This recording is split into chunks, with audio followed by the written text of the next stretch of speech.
Today we're going to be giving you the full DC Metal storyline, a recent event in the DC Comics universe which introduced us to the idea of the Dark Multiverse and evil Batmen. We've taken all of our one-shots and tie-ins and we've placed them where we think that they fit into the main storyline. But while you're watching this massive video, keep in mind that each of these videos came out differently a week, sometimes a month apart. So my voices might not be accurate or there may be slight changes in the way we're doing it. Overall, you're going to get the idea very soon. So enjoy the epic Comicstorian Metal event!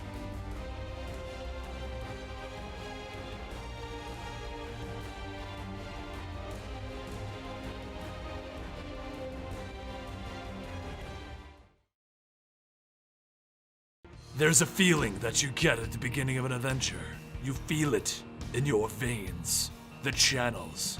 Your heart starts pounding, beating only for discovery. My name is Carter Hall, and this is my journal. I've lived many lives, and I will always remember that night as I saw the mighty ship crash landing, the beginning of the greatest mystery in mankind. It was written in metal. In the current day, the lava licks and jumps to the side of the research facility as something is leaping out of it. That's when we see a batsuit carrying Batman through the lava itself into the lab.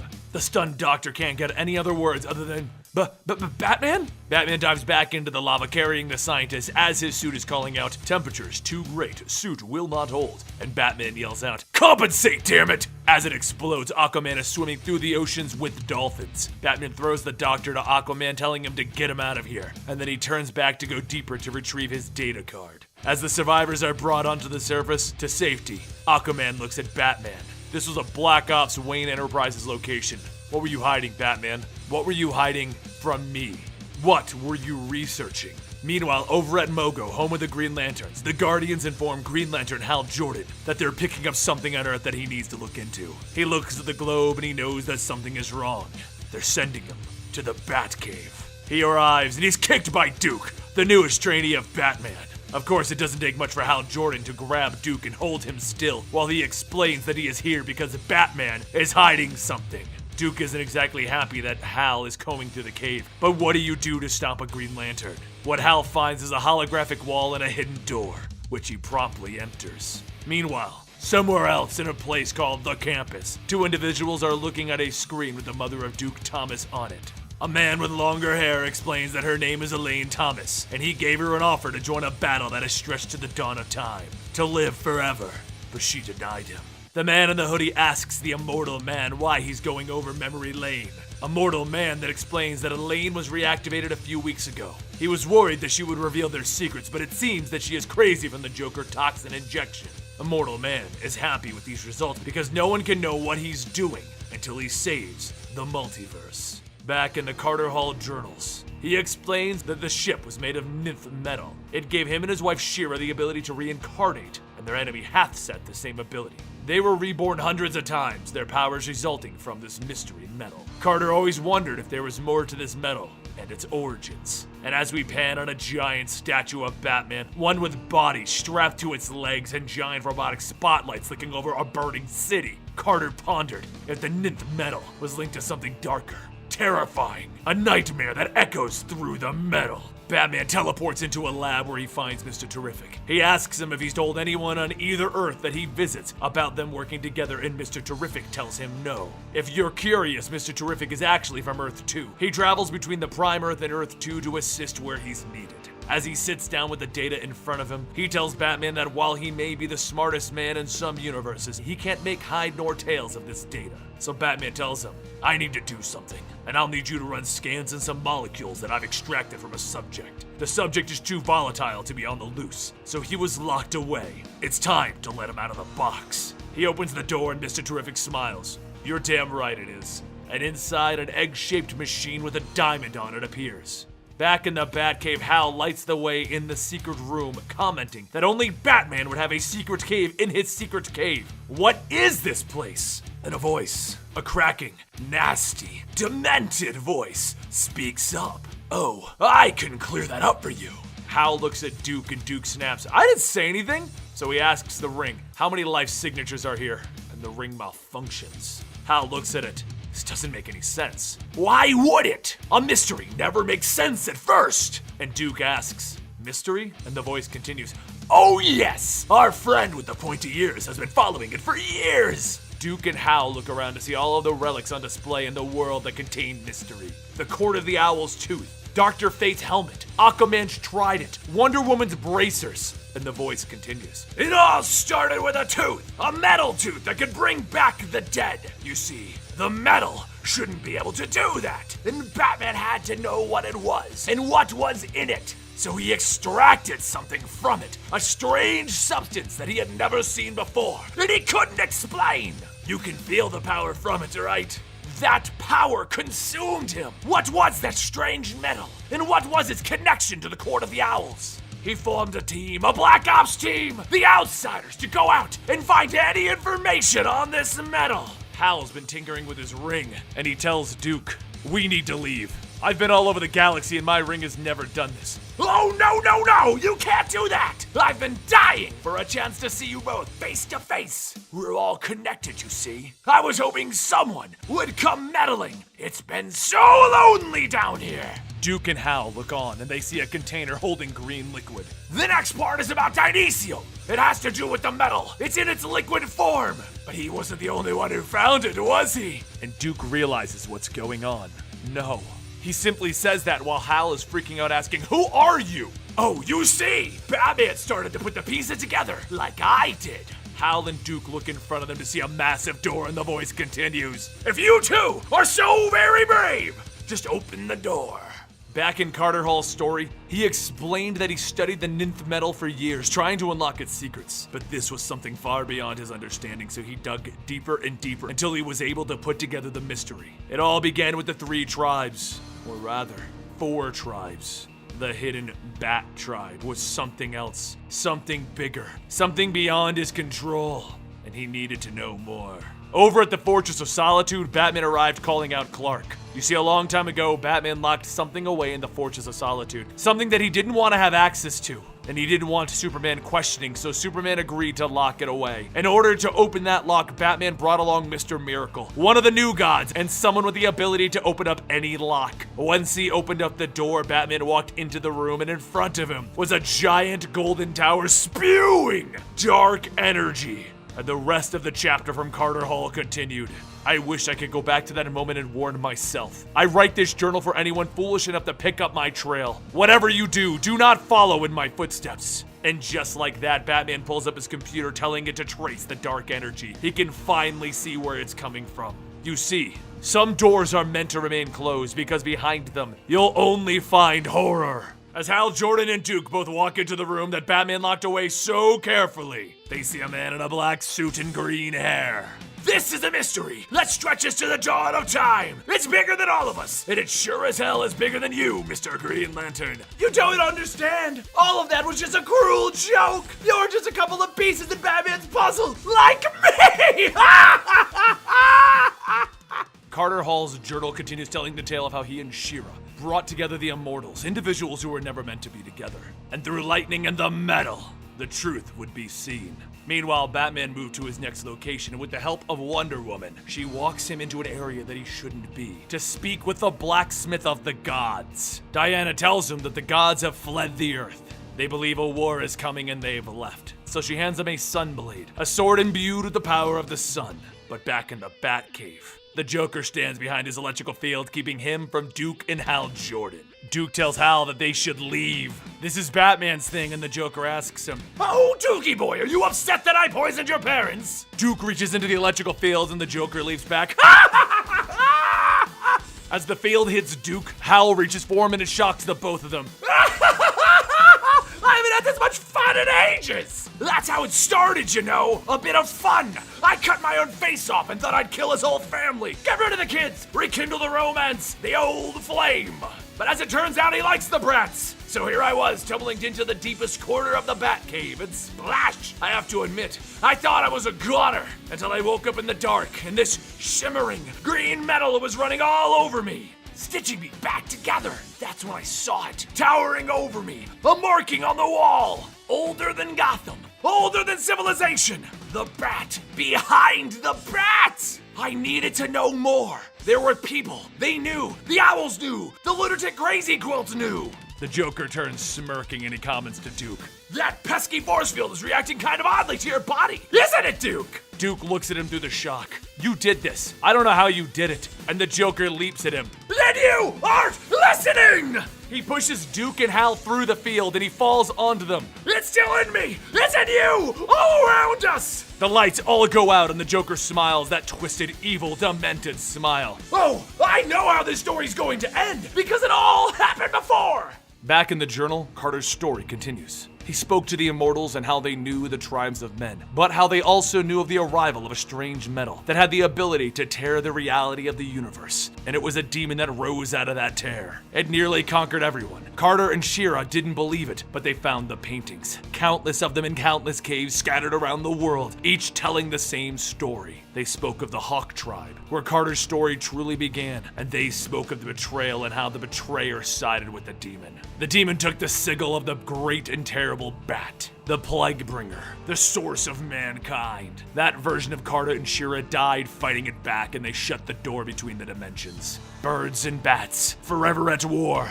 The immortals told us to destroy the metal, but Carter wasn't going to quit on a mystery. He needed to know more, and he chose to challenge it using the wizard's lightning dagger. As they opened the abyss, they knew the mistake as the eyes looked back at them, waiting for something or someone.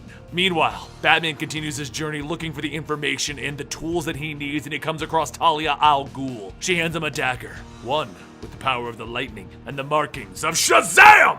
Back in the Batcave, the Joker runs into it, and Hal and Duke give chase, finding him with a crowbar trying to destroy a machine that Batman has there. Hal asks, "Where's the joke in all of this?" And the Joker, without his trademark grin, looks at him. "This isn't funny!" And he cracks Hal across the jaw with his crowbar, asking him, "Don't you understand? This is what your alien boss has sent you here to stop! If he uses this machine, it'll be the beginning of the end!" Duke grabs the Joker, pushing him down, and he begins to punch the Joker as he smiles. "Don't you see, Duke?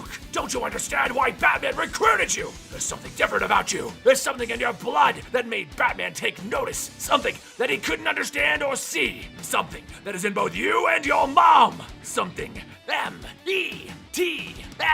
You're the signal, and I can't have that. So I'm gonna kill you now, Duke." Duke kicks the Joker and he throws himself backwards and he falls over the cliff. The Joker looks over the side of it to see where Duke went, and the signal goes dark. And now, to write the grand finale to this sordid tale, so that I can go back to the good old days. Bats and clowns, not bats and birds. Hal calls out to the Joker in the bat plane with Duke on the wing. "Hey Joker, even without my ring, I'm a decorated member of the United States Air Force, and your story time is over." Back in the journal, Carter explains that he left the journal in the hands of someone loyal to the birds, and with that he walked to his own end, into the multiverse to stop this, hoping someone will read this and not follow.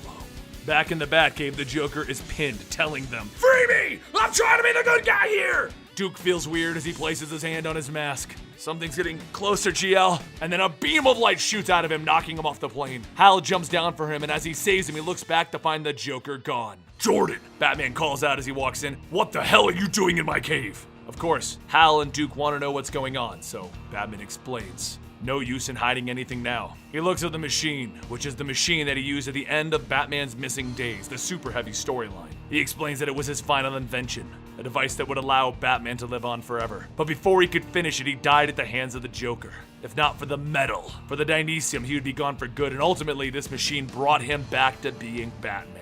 But something happened. When he entered the machine, he saw versions of himself across the entire multiverse, dying. Nothing in the machine could have done that. It was the metal. A metal that he came across in every facet of his life. Duke looks at him. "Joker said you brought me in as an experiment." The Joker lies, Duke. "I brought you in here because I wanted to see what you were going to become.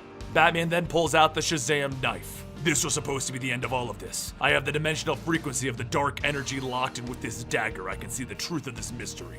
Duke explains that the dagger is doing something to him. Batman tells him to focus his powers, and Hal gives Duke a loaner Green Lantern ring. Using all of his vision powers and constructs, Duke reconstructs the very machine that Batman used to bring himself back to life. He sits in it with all of the artifacts here, and he sees into the darkness again, and as he collapses, Hal and Duke run over to see if he's okay. He tells them, "I don't understand. All I saw was darkness, but deep down, 3,000 miles beneath Gotham, something awakens. It calls out that he did it. He stared into the abyss. The seal is broken and the dark days are over.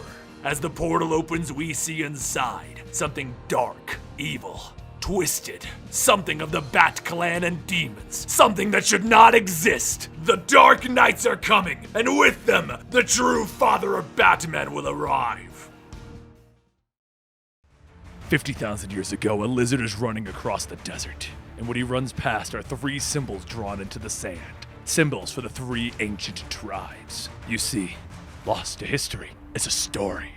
A story of how in these lands, during the Age of Stone, there were 3 great tribes of man. Tribes of the wolf, of the bear, and of the bird. They all dreamt of discovery, growing their people and excelling in life. But there was a dark tribe. The 4th tribe that no one ever spoke of. And when they arrived, it brought the age of metal. The Justice League now stands before Mongol on its new war world. Mongol chuckles at the defeated heroes in their various sets of armor holding their weapons. Batman is the one to bring it up. Mongol was under watch by the Braillians after he teamed up with Zod to fight you, Superman. How did he build a war world? Superman tells him, "Focus, it doesn't matter, we have to get off this world first." Mongol explains that the armor that he has given them is weakening them. Superman's is made out of 1,000 crushed red suns. The Flash's boots are vibranium domination boots from the Dominators. And Wonder Woman is wearing a piece of armor infused with venom from a Gorgon to weaken her. A few toys and the heroes need to fight for real, huh? The toy man sitting next to Mongol as his prisoner just agrees. And Mongol tells them, "It's time to go to war." The giant robots enter the battlefield to fight the League. Wonder Woman calls out a formation and the battle begins. Aquaman holds back one of the monsters while Cyborg gets pinned to the ground. Hal calls out to Aquaman, telling him, "Help me get this gauntlet off. The mini black hole inside is absorbing my ring's power." And Aquaman tells him he can't help him. The sleeves that he's wearing are made up of the fires of apocalypse. The heat is dampening his abilities.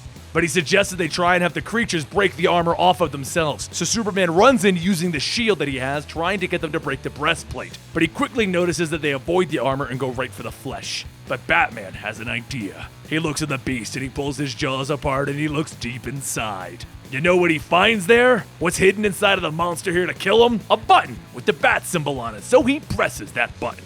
He calls out, "Everyone follow my lead!" The beast has tentacles that come out and they wrap around Bruce and they begin to pull him inside. Flash and Aquaman see it happening and they call out that they need to help Batman. Otherwise, he's gonna need Aquaman's old harpoon hand. But Batman yells back, "No! I said follow my lead, damn it!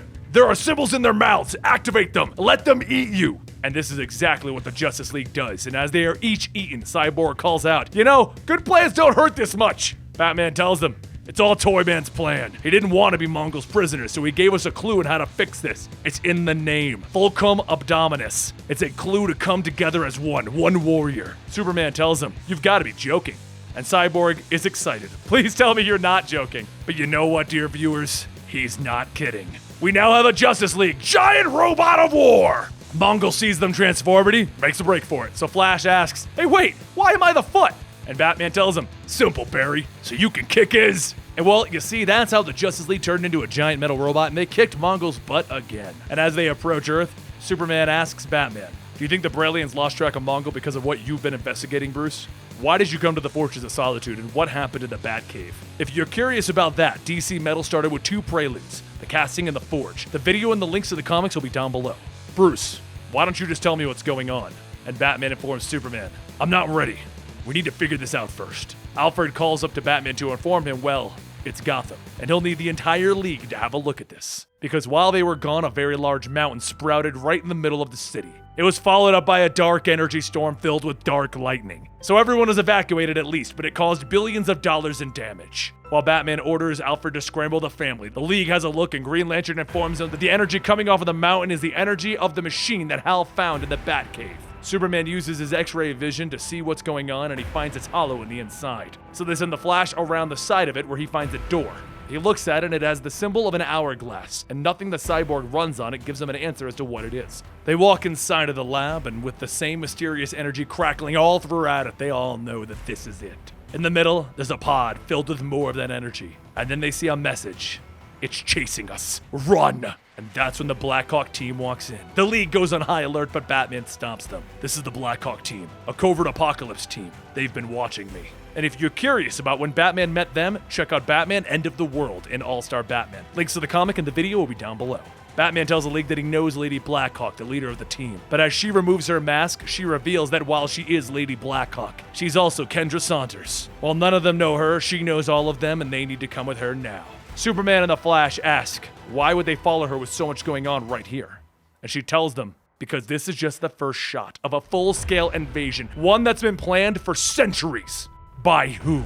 I won't tell you here. The name is too dangerous. But come with me and I'll explain everything. There are places on this planet that lie outside of the normal math of things. Some exist at what we believe are phantom frequencies, spots where the cosmic energy conducted through the Earth's metal cancels itself out. Dinosaur Island, Themyscira, Skartaris, Nanda Parbat, and this place, Black Hawk Island. For years, it was the home base for one of the greatest detectives in history, Carter Hall. While our story sounds weird, centuries ago, he and I were stabbed with the dagger that was made up of a weird metal, and now we are constantly resurrected. We fought as partners for centuries, and Carter always looked for the answers to what that metal was. What started all of this for us? Well, here it is, nth metal. And this fragment is the last of the purest pieces left in the universe. The metal has given multiple people different powers from eternal life, flight, mystical vision, and it defies all rules of science and magic. And it seems to broadcast this energy as well. Superman comments, "This is the energy that we felt in the mountain."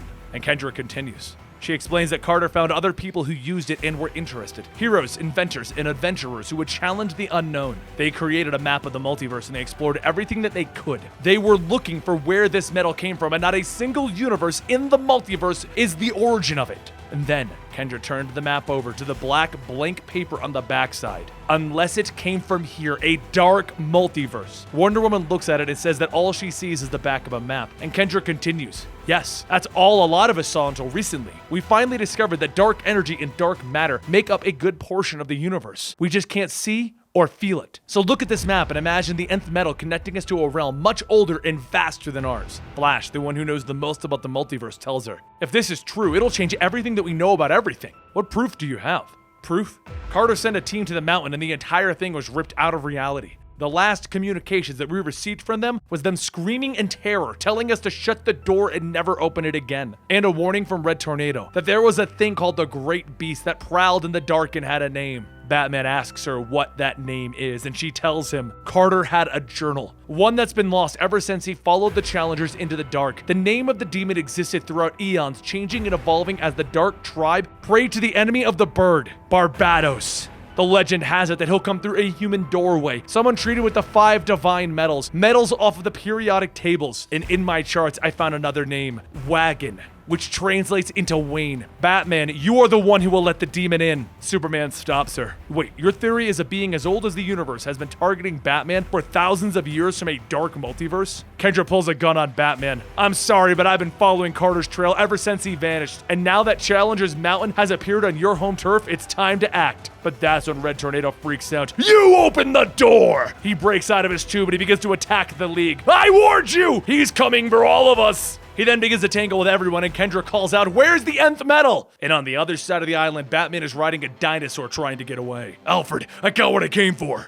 But the Journal of Carter, the one that we covered in the casting in the Forge, didn't actually end there. There was another page. I told you how it all began. This story.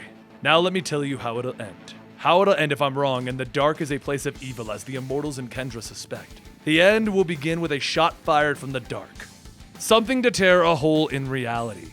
And then as dark energy pours into this world, the visions will start. Visions to those attuned to the power of the nth metal. A glimpse of what is coming, a dark army, already on its way here. On its way to find the one Barbados has been after all of these years. The wagon for the dark-horned god. The son of the House of Wayne. In the Batcave, Batman is looking over the medals while Alfred begs for him to tell the League what he knows. And if Wayne is prepared by the Judas tribe, if the agents of Barbados have set into motion his coming, then there will be no running for him, no running for any of us. Barbados has been after his target since the dawn of men. It first saw him in the final moment of crisis, and now if you are reading this, a second moment is upon us. I have left this journal for you in your house, the house of the family that I trust most. Turn from the tribe bat to the tribe bird, the Waynes. It will make its presence known when it feels the dark energy. And I leave this for you to tell you one thing. I'm sorry for everything that's coming. Signed, Carter Hall. Batman walks upstairs into his study to follow the noise that is being made. And he finds the journal, the one from Carter, and all the evidence he needs. And then someone behind him speaks. Yes, Batman, it's true. And the nightmare has only begun. The world is set on a mission to find Batman. He's missing with the medal and he's trying to solve this himself. But the League just wants to help him, to assist in whatever is going on. They're trying to track Batman's heartbeat and the signal, and what they find is a group of people dressed as Batman. While they manage to stop most of them, Superman comes in grabbing one of them, telling him that he knows that this is the real Batman. Batman tells him, fine, I'll explain. I'm the doorway and I believe it. The first medal was Electrum, which I found in the labyrinth of the Court of the Owls. The second was Dynesium, when I fought the Joker to my own death and it brought me back to life. Prometheum I used in the machine to revive Batman. And now the nth medal, which I exposed myself to when I was looking into the dark universe myself. There's only one medal left, and when it touches me, I'll be the doorway and I'll open up a path for Barbados to come into this universe. How do we stop it, Bruce? I don't think we can, Clark. It's happening now in Metropolis. All over the world. Medals laced by the Judas tribe. Conductors are screaming out that Barbados is coming. There has to be another way, Bruce. And then he realizes something. And he punches a hole in Batman's chest. Batman turns back into Clayface, and Superman is holding a transmitter. One that is displaying Batman's heartbeat live. Superman hears it and he tells Wonder Woman, Batman is scared. Meanwhile, in the Valley of the Kings, Batman is there with a little baby Darkseid from the Darkseid War in a pouch. The person who came to him has led him here, and as he vanishes, he tells Batman that if he fails, the Dark Army will arrive. And if that happens, go to the place of the Black Sun to call on him again. Batman calls out, Dream! Tell me if what I'm doing is the right answer! But instead of Dream responding, Superman and Wonder Woman are there. They ask what he is doing, so Batman shows them Darkseid and he explains. Darkseid once sent me back in time, and that's when Barbatos saw me for the first time. So I got Hawkman's mace, the only weapon to ever defeat him, and I'm going to have baby Darkseid send me back in time again. We have that adventure on the channel as well. I'll link it down below with everything else that's going on. Wonder Woman tells him, you can't. The last time you only escaped because... And Batman stops her. Because Barbatos wanted me to. This time I'm not coming back. Watch over my family and tell them to become better than I ever was. Tell them all I'm sorry. But sadly, this is all a trap set up by the Immortals. Batman thinks he's in the tomb of Khufu, but it's actually the tomb of Hafset. And as the dark energy begins to course through the tomb, the ancient priests of Barbados walk out. The members of the Court of Owls walk out as well, and they reveal themselves. The whole thing has been a setup to get Batman to this location, to be stuck with the last of the metal. Because it is here in these tombs that Batmanium lives! It pours out of his eyes and it begins to code Batman. Dark sadistic chanting begins as the Court of the Owls cries out, Hail Barbatos! He'll reward us! He'll chain the world and we shall rule them! And the first thing that they see in our world are 3 Robins, but dark and twisted Robins, all pale and biting into the members of the Court of the Owls to eat them and chew on their insides. They chant, Crow, Crow, Crow, Crow! And Superman and Wonder Woman look up to see where Batman stood and they ask the people, where is Bruce? What did you do to him? And a dark voice, one of horror and nightmares, responds, You want Bruce Wayne? Look around! That's when we see the evil Dark Multiverse Batmen, the Drowned, the Merciless, the Red Death, the Murder Machine, the Dawnbreaker, the Devastator, and the Batman who laughed. And as they all walk out, baby Darkseid looks up and points. Stop me if you've heard this one. Worlds will live. Worlds will die. But imagine if your every fear, every bad decision gave birth to a malformed world of nightmares. A world that shouldn't exist, and desperate as it fights to survive in the world of the true multiverse far above. Welcome to the Dark Multiverse, home to the stories that never should be. It's all one big cosmic joke, except no one is laughing on this side. Well, almost no one. Listen close. Now this is a story of a world's end, a world transformed. Witness the rise of the Dark Knight. On Earth -52, the world is ending. Bodies are being pulled up into the dark red sky of death, and the Flash is running through it shouting, "It's getting worse! Central City is coming apart! We shouldn't be fighting!" This may make you wonder, who is the Flash talking to? A lightning bolt hits down in front of him, stopping him, and as he dodges it, the fire scorches the earth to his side, while ice hits the other side of him. He turns back to this person. "This is bigger than both of us. We have to do something before it's too late." And the person he's talking to is someone desperate. Batman. And he has each of the rogue's tools, the cold gun, the weather wizard wand, the heat gun, and the mirror gun, all at his side. As usual, you're late, Flash. It's time for you to let someone else have the Speed Force. Batman, I told you I won't give you the Speed Force. I've lost people I love too, but... Batman raises the cold glasses. Then you should understand. If you don't help me willingly, I'll make you. Flash begins to charge up his Speed Force. You know, the things I've done. The mistakes that I've made with these powers in the past. It's impossible to be everywhere at once. Batman looks back at him. Unlike you, I tried to be, and it cost me my family.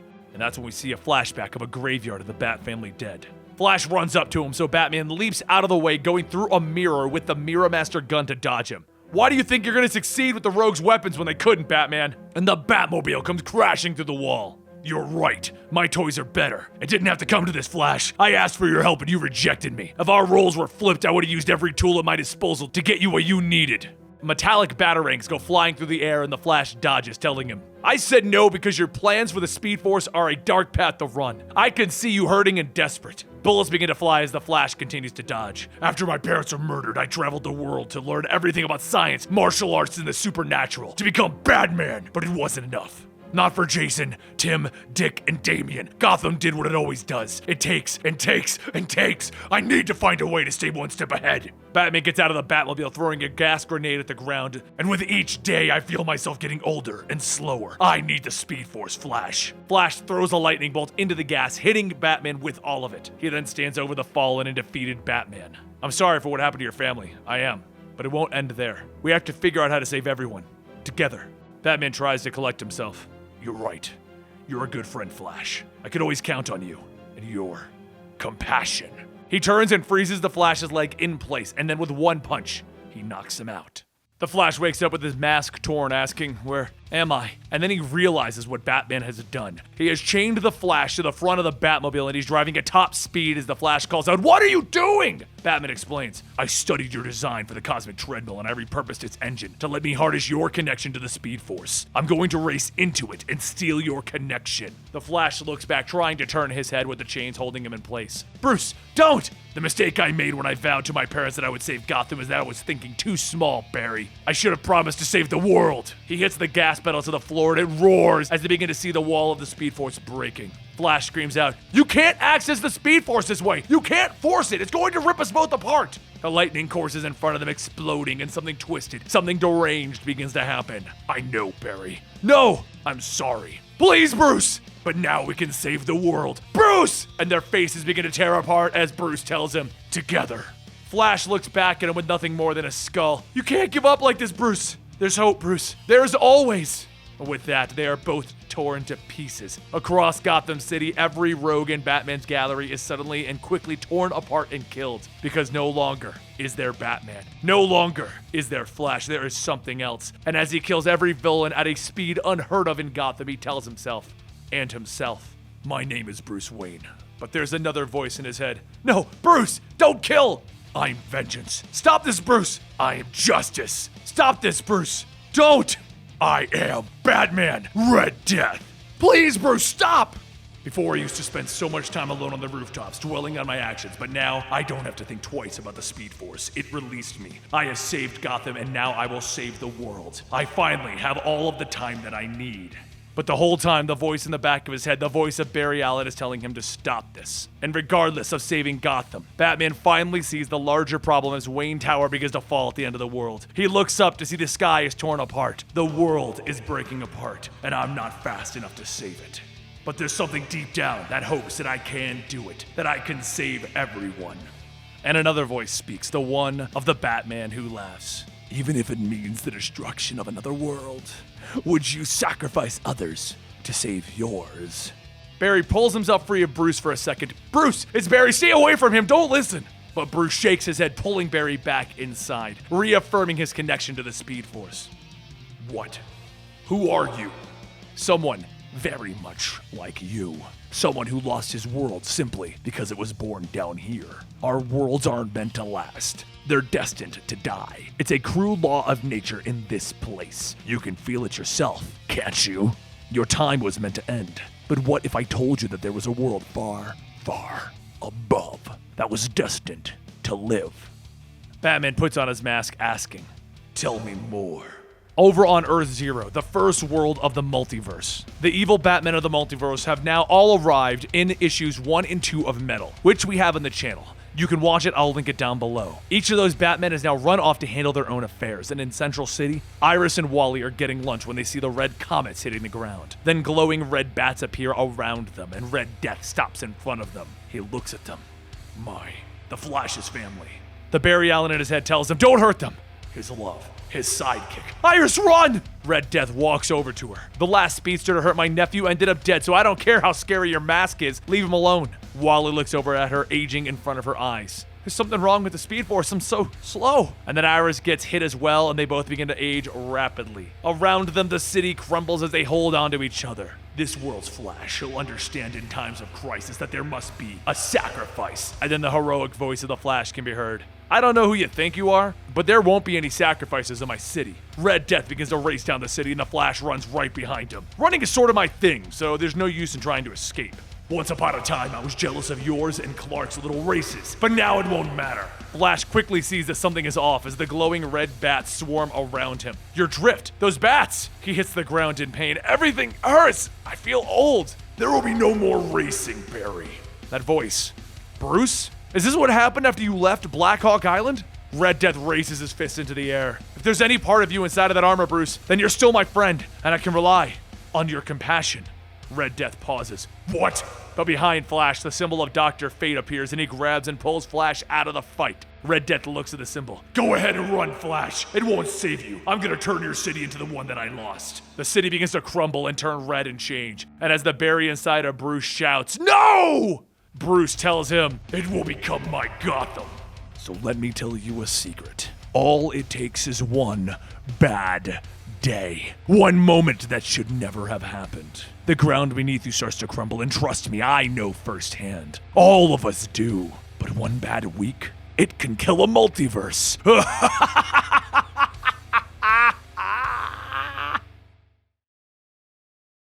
On Earth Zero, the first world of the multiverse, there's a ringing going off, and Cyborg asks his father, "What's that ringing?"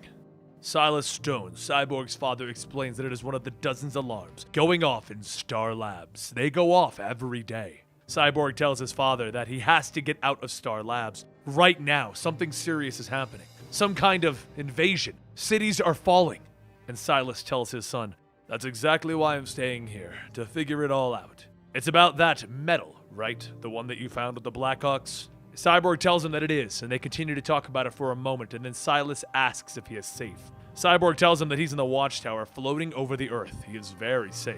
And then he explains that they lost Gotham to a giant mountain, and now Central City is changing, becoming a place filled with red skies and destruction. He's worried that Detroit will be next. They agree to swap information, and Cyborg sees a ping. There's a beeping going off and a screen indicating that Batman has arrived at the Watchtower. He gets up to go check on it, and he sees the familiar outline of Batman. But this isn't the Batman that Cyborg knows as he shocks him to the ground. "Don't worry, Cyborg. I'm here to help." But this isn't the version of Batman that began this tale. The murder machine didn't appear out of thin air. No, it began in the Dark Multiverse months ago on Earth -44. On this world, Alfred was captured by some of the worst villains in the DC universe. Two-Face asked him where Batman was, and Alfred asked him, "Who is Batman? There must be another way I can be of service." The villains laughed as Alfred was lifted into the air and had his back broken by Bane. That laughter echoed in Batman's head as he watched the video over and over, because this is how Alfred died. Clark walked up behind Bruce, telling him, "Watching the death of the man that was your father isn't healthy." And Bruce turns to him, "I'll tell you what isn't healthy, Clark. It's not healthy to stand here, knowing that the man who raised me like a father is upstairs in a casket with 36 broken bones. That we couldn't even have an open casket because he was beaten to a pulp 6 feet from where we're standing." It's not healthy to know that he'll never be here again, and that it's my fault, Clark. Clark looks at him. But now you have the responsibility of honoring him by putting him to rest. What happened to Alfred was horrible, and the rest of us are going to go upstairs for his wake. I hope that you join us. But as Victor Stone of this universe was leaving, Bruce stopped him. A few years ago, I began to scan Alfred's mind to create an artificial intelligence that might outlast him, but it was never finished. I called it the Alfred Protocol. What are you asking me, Bruce? I can't bring it online by myself. I need your help. Please, Vic. I need him. He was like a father to me. Back in the present day, on Earth Zero, Silas hadn't actually hung up, and he was hearing all of this go on, and the Batman decided to say hello. You know, your son Victor was one of my closest friends. He helped me when no one else would. He reunited me with my father after I thought I'd lost him.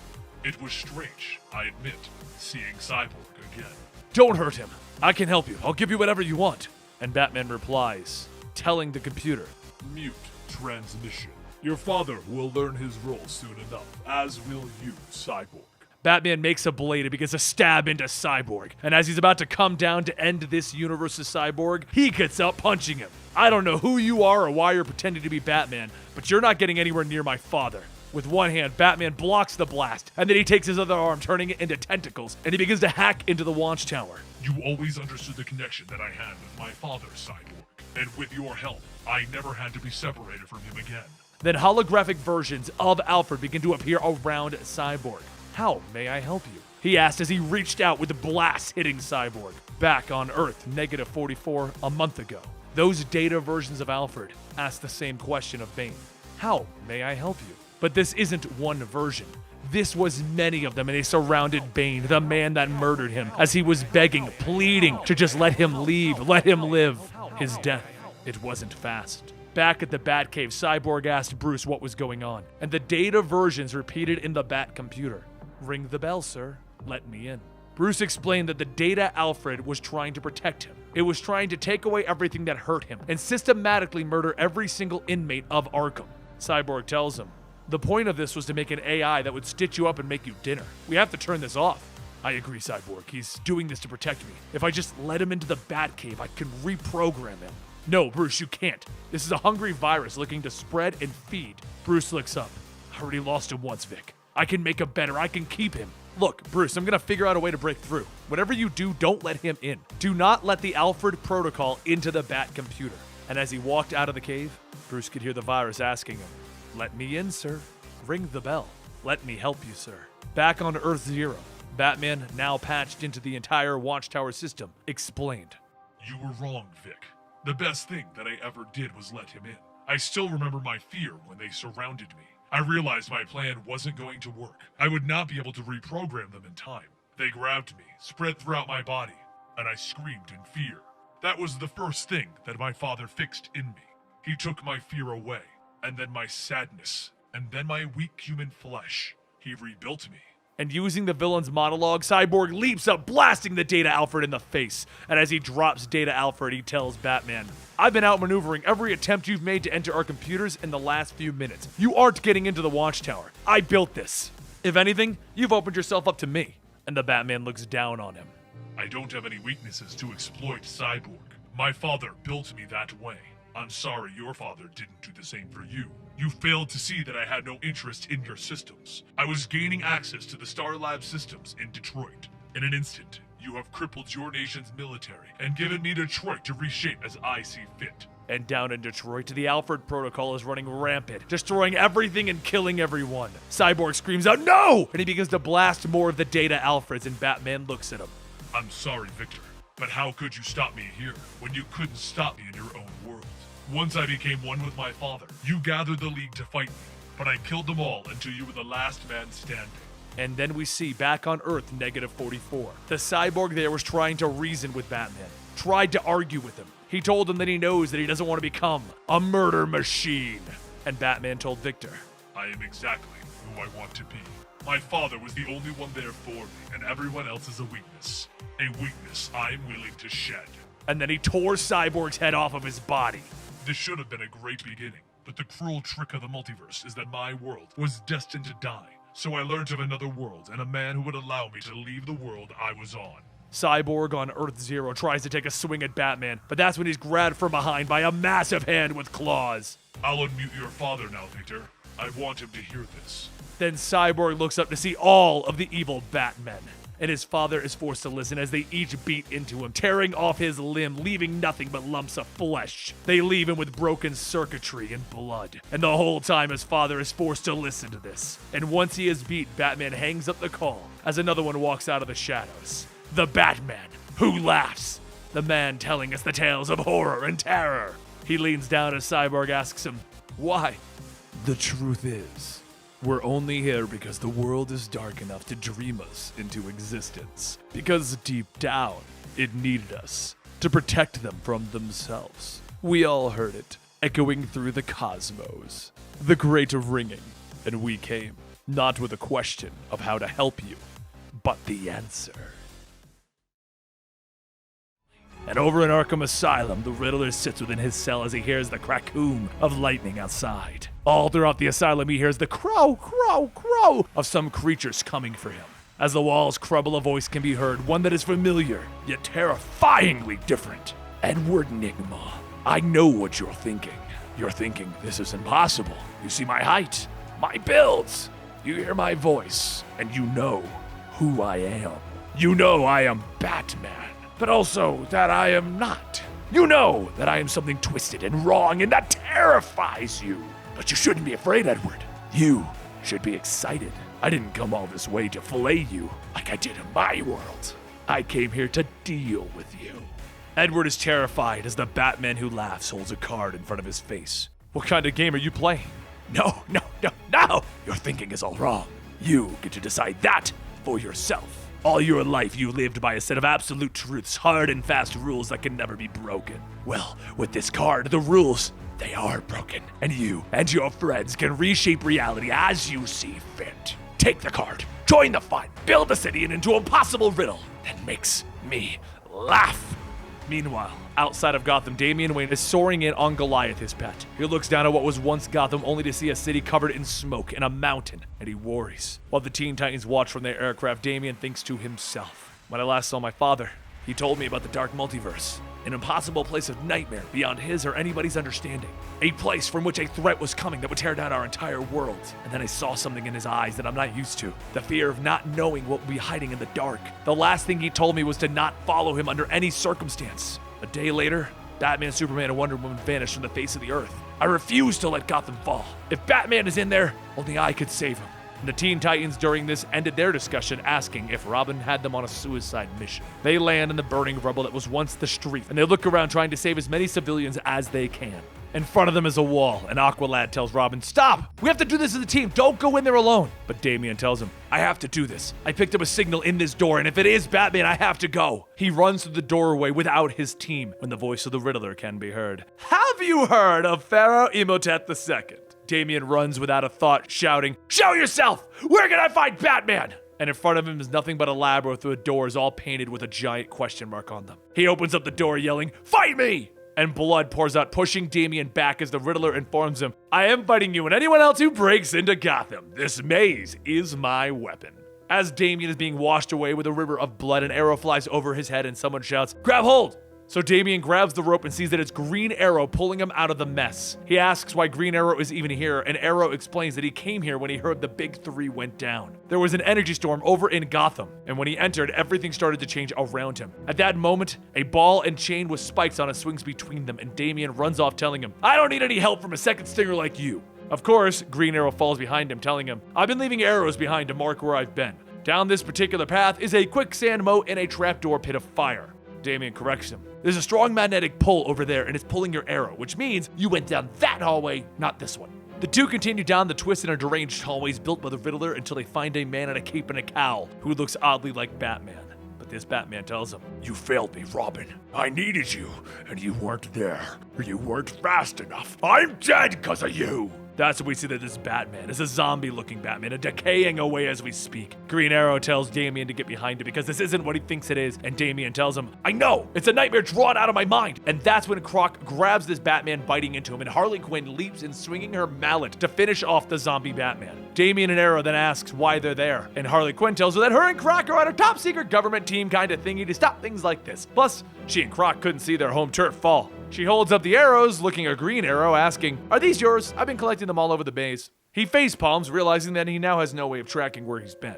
And then Harley informs them that they found the exit a while ago. So follow them! What they discover is a giant, robotic-looking Minotaur with the Riddler riding in it in a cockpit. The Riddler tells him, you've cheated! 2 of you were lost in the maze and the other 2 couldn't solve the riddle. You can't team up! He spouts the riddle, though. If you throw me from a window, I'll leave a grieving wife. If you bring me back in the door, you'll see someone giving life. He then begins to swing the mighty weapon that he has with his robot, and as Green Arrow, Harley Quinn, and Croc begin the fight, Arrow tells Damian, kid, you're the genius, time to prove it. So Damian puts it together. A grieving wife is a widow. Someone who gives life is a donor. Remove 1 letter and the donor becomes door, and 1 letter and widow becomes window. All because of 1 letter, N. And as he says the answer, he flings his batarangs into the cockpit, and the whole suit crumbles as the answer has been given. Damian demands answers as to where Batman is, and then he knocks out the Riddler as Green Arrow picks up a card. The card itself is made out of a strange metal, just like the one that Green Arrow found at the Court of the Owls a month ago while he was in Gotham. And he begins to wonder, did this metal give Nigma his powers? But Harley is the one who points to the exit, and they all step outside into the snowy part of Gotham. Damian points in the direction of the signal, and he states that this is where it's coming from. Batman must be over there. And then they see someone running towards them, and Damian hopes that it's his father, but it is in fact his brother, Dick Grayson, Nightwing, and he's being chased by a frost golem. The group joins in battling against this thing, but it grabs Nightwing, crushing him into the snow. He yells out to everyone to get the golem to a certain spot, and while Harley is confused, Croc gets it. Sun puts the time at 5:15. He kicks the golem into the spot that Nightwing called out, and the Gotham train comes barreling through, crushing it. With the threat gone, everyone looks at Nightwing to see a cut across his forehead, open and bleeding. Damian asks about it, and Nightwing explains that it's the cut that he got from Simon Hurt's Black Blade, the one made of that strange metal. It reappeared when they left the Justice League in the Amazon, which is what drew him to the city. If you're curious about the cut on his head and what that Black Blade was, check out our video, Nightwing Must Die. Nightwing explains that it's getting worse the closer he follows this metal orb, which he then shows them, and it takes off into the sky. Arrow asks if it's leading them into a trap, and Nightwing asks him, could a trap be worse than a frozen part of the city with monsters? Touché. It'll be good to have an adult around, Nightwing. And Harley snaps at him, hey, what do you mean? Damian tells them both to shut up. I'd be better off with the Teen Titans. Speaking of the Teen Titans, they are still outside of the city dealing with the civilians and the rubble and the monsters. They also run into the Suicide Squad, who for once aren't trying to kill the heroes. But back inside the snowy portion of the city, Green Arrow is striking the trees, marking the path so that no one loses track. Damian looks at him. Your old-fashioned method of marking our path is just like you. Old-fashioned! And Arrow turns to him. You got a better idea, kid? Because the deeper we go, the less things not made in the Middle Ages are working. I hope you saved your high scores, kid. And Damian scoffs. Of course I did. But while they're all trying to figure out where they are, Nightwing is thinking about his cut, the one made with the Black Blade. He thought it had poisoned his blood or something, made him see terrible things, like some sort of ancient alchemy. But now he knows the truth. Whatever metal was in that interacted with the one that was in his tooth. You see, the Court of the Owls implanted a tooth into Dick Grayson's mouth made of one of those metals. They intended for him to be turned into a Talon, but of course that didn't quite play out. As everyone looks around, they come across a Court of the Owls statue, which causes Damian to tell everyone that he thought Batman removed all traces of the court. Green Arrow wants to know why a defunct secret society has now made an appearance right in the middle of everything going to hell. And that's the moment when things get even worse as the world around them begins to freeze up, and Mr. Freeze welcomes them to his lake of ice. He appears in a suit of armor, a broadsword, and a hand that can form ice. Plus, he has a lot of ice golems. Outside of the city, the Teen Titans and the Suicide Squad run into a new problem. The Crows. Many crows. Evil creatures in the outfit of the Robins, with a singular Robin looking over them. The Dark Damian. Back at the Lake of Ice, Nightwing calls to Croc, hit the owl! And as the door slides open, everyone runs inside to escape Mr. Freeze. All around them are weapons and armor, all made up of weird metals. They've stumbled across the Armory. Green Arrow picks up all of the arrows made with it while Nightwing grabs the sword. Nightwing explains that it looks like all of the owls have been hoarding the metal to fight, and now the Gotham Resistance are the only ones left who can use it. Damian snaps at him. Fight! We shouldn't be fighting, we should be looking for Batman! The Teen Titans question whether I can be trusted. Green Arrow questions if I'm a child playing dress-up, and now you believe you're always right? You never doubt. What is wrong with you? Nightwing grabs Damian. I don't always know what's right, but I do know that we've been here before, searching for Batman. Where he is, we'll find him. Like we did before. The entire Resistance suits up in armor and weapons, and they charge out of the Armory to battle against Freeze and his ice golems using the metal. It doesn't take much to drop all of his golems, as the metal is their weakness, and Damian jumps in, hitting Freeze himself. With him defeated, Green Arrow picks up a card made out of the metal again, and the orb shoots past everyone, showing them that they are on the right track. Outside of the city, though, we see the Teen Titans and the Suicide Squad have failed and have been converted. They are now demons of the night, because the light is dwindling. Some time passes and the Resistance continues its journey, but now they're in an open desert driving a bus across it, being chased by evil man-bats. Green Arrow looks at Nightwing. Yeah, we're gonna die. And he asks him, what makes you think that? That's when we see Harley is driving the bus, fighting with Robin, and Croc is just along for the ride, informing everyone, I hate school buses. But don't you worry. Harley hits the gas pedal even faster, going towards the cliffside that is near them. They go barreling over it and everyone is shouting, and Harley looks at us, the viewer, the reader. You know, reader, with your hands over your eyes, I'm amazed to think that in this brief oasis moment of frozen lucidity amidst the tumult, that we're actually going to make it. We're definitely going to make it. I'm an excellent driver. And then Harley snaps out of it. Whose idea was this? Damian begins to shout out, Quinn! And Croc yells, Croc don't want to die! Then, out of nowhere, they stop falling and they just hover there. Plants come in out of the woodwork, grabbing each of them and yanking them out of the bus. Poison Ivy stands there, welcoming them to the green. Croc, in his infinite wisdom, informs her, I am also green. And Green Arrow chimes in, so am I! To which Nightwing responds with, I don't think you count, Green Arrow. Harley tries to talk to Ivy. They have a relationship. They're friends, and more than that. But Ivy ignores her, blinded by the new state of mind granted by the metal, because as she informs them, she can hear the doomed metal and the screams of the people. She's going to take this chance to expand her kingdom and allow the green to live. Except at that moment, Demon Starfire arrives and begins to burn everything. Nightwing is in shock that Corey is a demon, and Harley states the obvious. She's facilitating the escape of everyone. Nightwing tries to tell them all that they need to save Corey, but Robin agrees with Harley. Whatever happened to Starfire could also be affecting them. They need to complete their mission and save everyone. While Nightwing does argue, he also agrees, and they escape, and they run right into the demon versions of the Suicide Squad and the Teen Titans. As Nightwing sees them all, Damian begins to panic that he lost his whole team. The cut on Nightwing's head begins to hurt, and the evil Damian leaps at him, telling him, I have a secret. The truth of what happened to Batman. Let me whisper it into your ear. While that is beginning, Harley holds her mallet up to Starfire. Let me ask you, what's stronger, an alien girl or a really big mallet? And of course, Starfire burns the mallet, leaving Harley to finish her sentence. Do tell. Green Arrow preps an arrow in his bow, looking at the Suicide Squad. An evil version of the Suicide Squad? I mean, what's the difference? That's when Ivy arrives, grabbing everyone and watching things burn. She isn't exactly happy that this is happening in her realm, which helps level the playing fields. The Gotham Resistance tries to flee and escape while Ivy creates the perfect distraction, and as they're going, the evil Damian begins to shout out, Tell them all the truth, Grayson! There's nowhere to run. He walks up behind them. You know the truth, Nightwing. Come join your brother.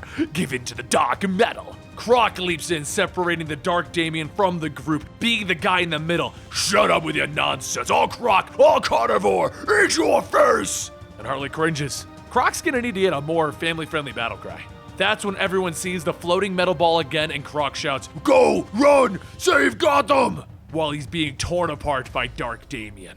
Harley watches him sacrificing himself, and as she begins to leave, she says, Aw, nuts, now I got the feelings. They continue to run from everything, and Nightwing finally fills everyone in on what he's been seeing. The Dark Robin, he's an evil Damian from a universe where he followed his Batman into the darkness. He's also been seeing their Batman sinking into the metal, screaming in pain. Nightwing and Robin stop.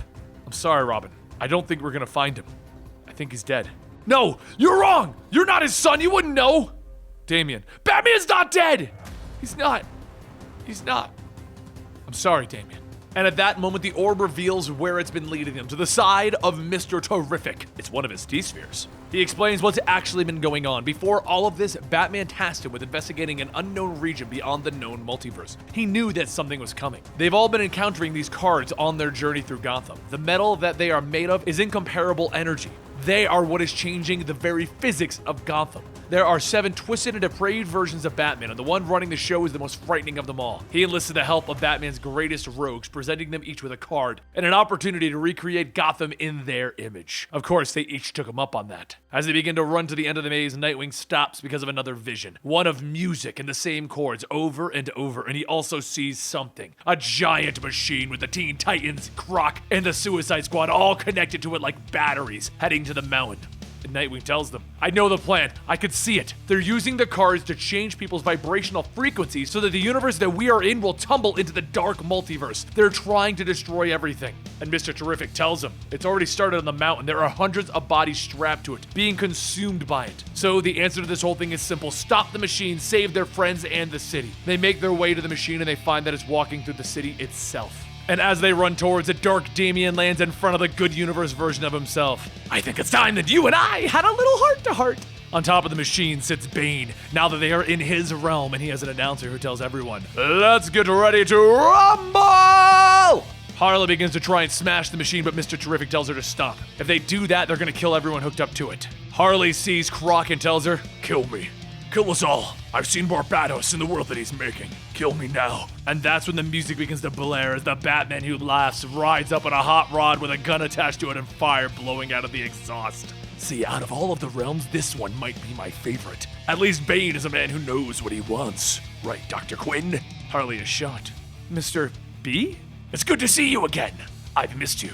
See, in my world, you and I, we've actually ridden off together in the end. Isn't that right, Raven? Raven tells everyone to run. This Batman is full of nothing more than evil, and he leaps out of the car. That's because I couldn't find a good therapist to talk to. Harley thinks about it for a second, and then the little demon Robin show up dragging her off. Everyone begins to break out into a fight, and the Dark Damian begins giving problems to Damian and Nightwing. That is when Green Arrow pulls out one of the arrows that has the metal, and he fires it into the little demon child. The Dark Damian grabs Robin, throwing him in the way, and Green Arrow falls to his knees asking himself, what did I do?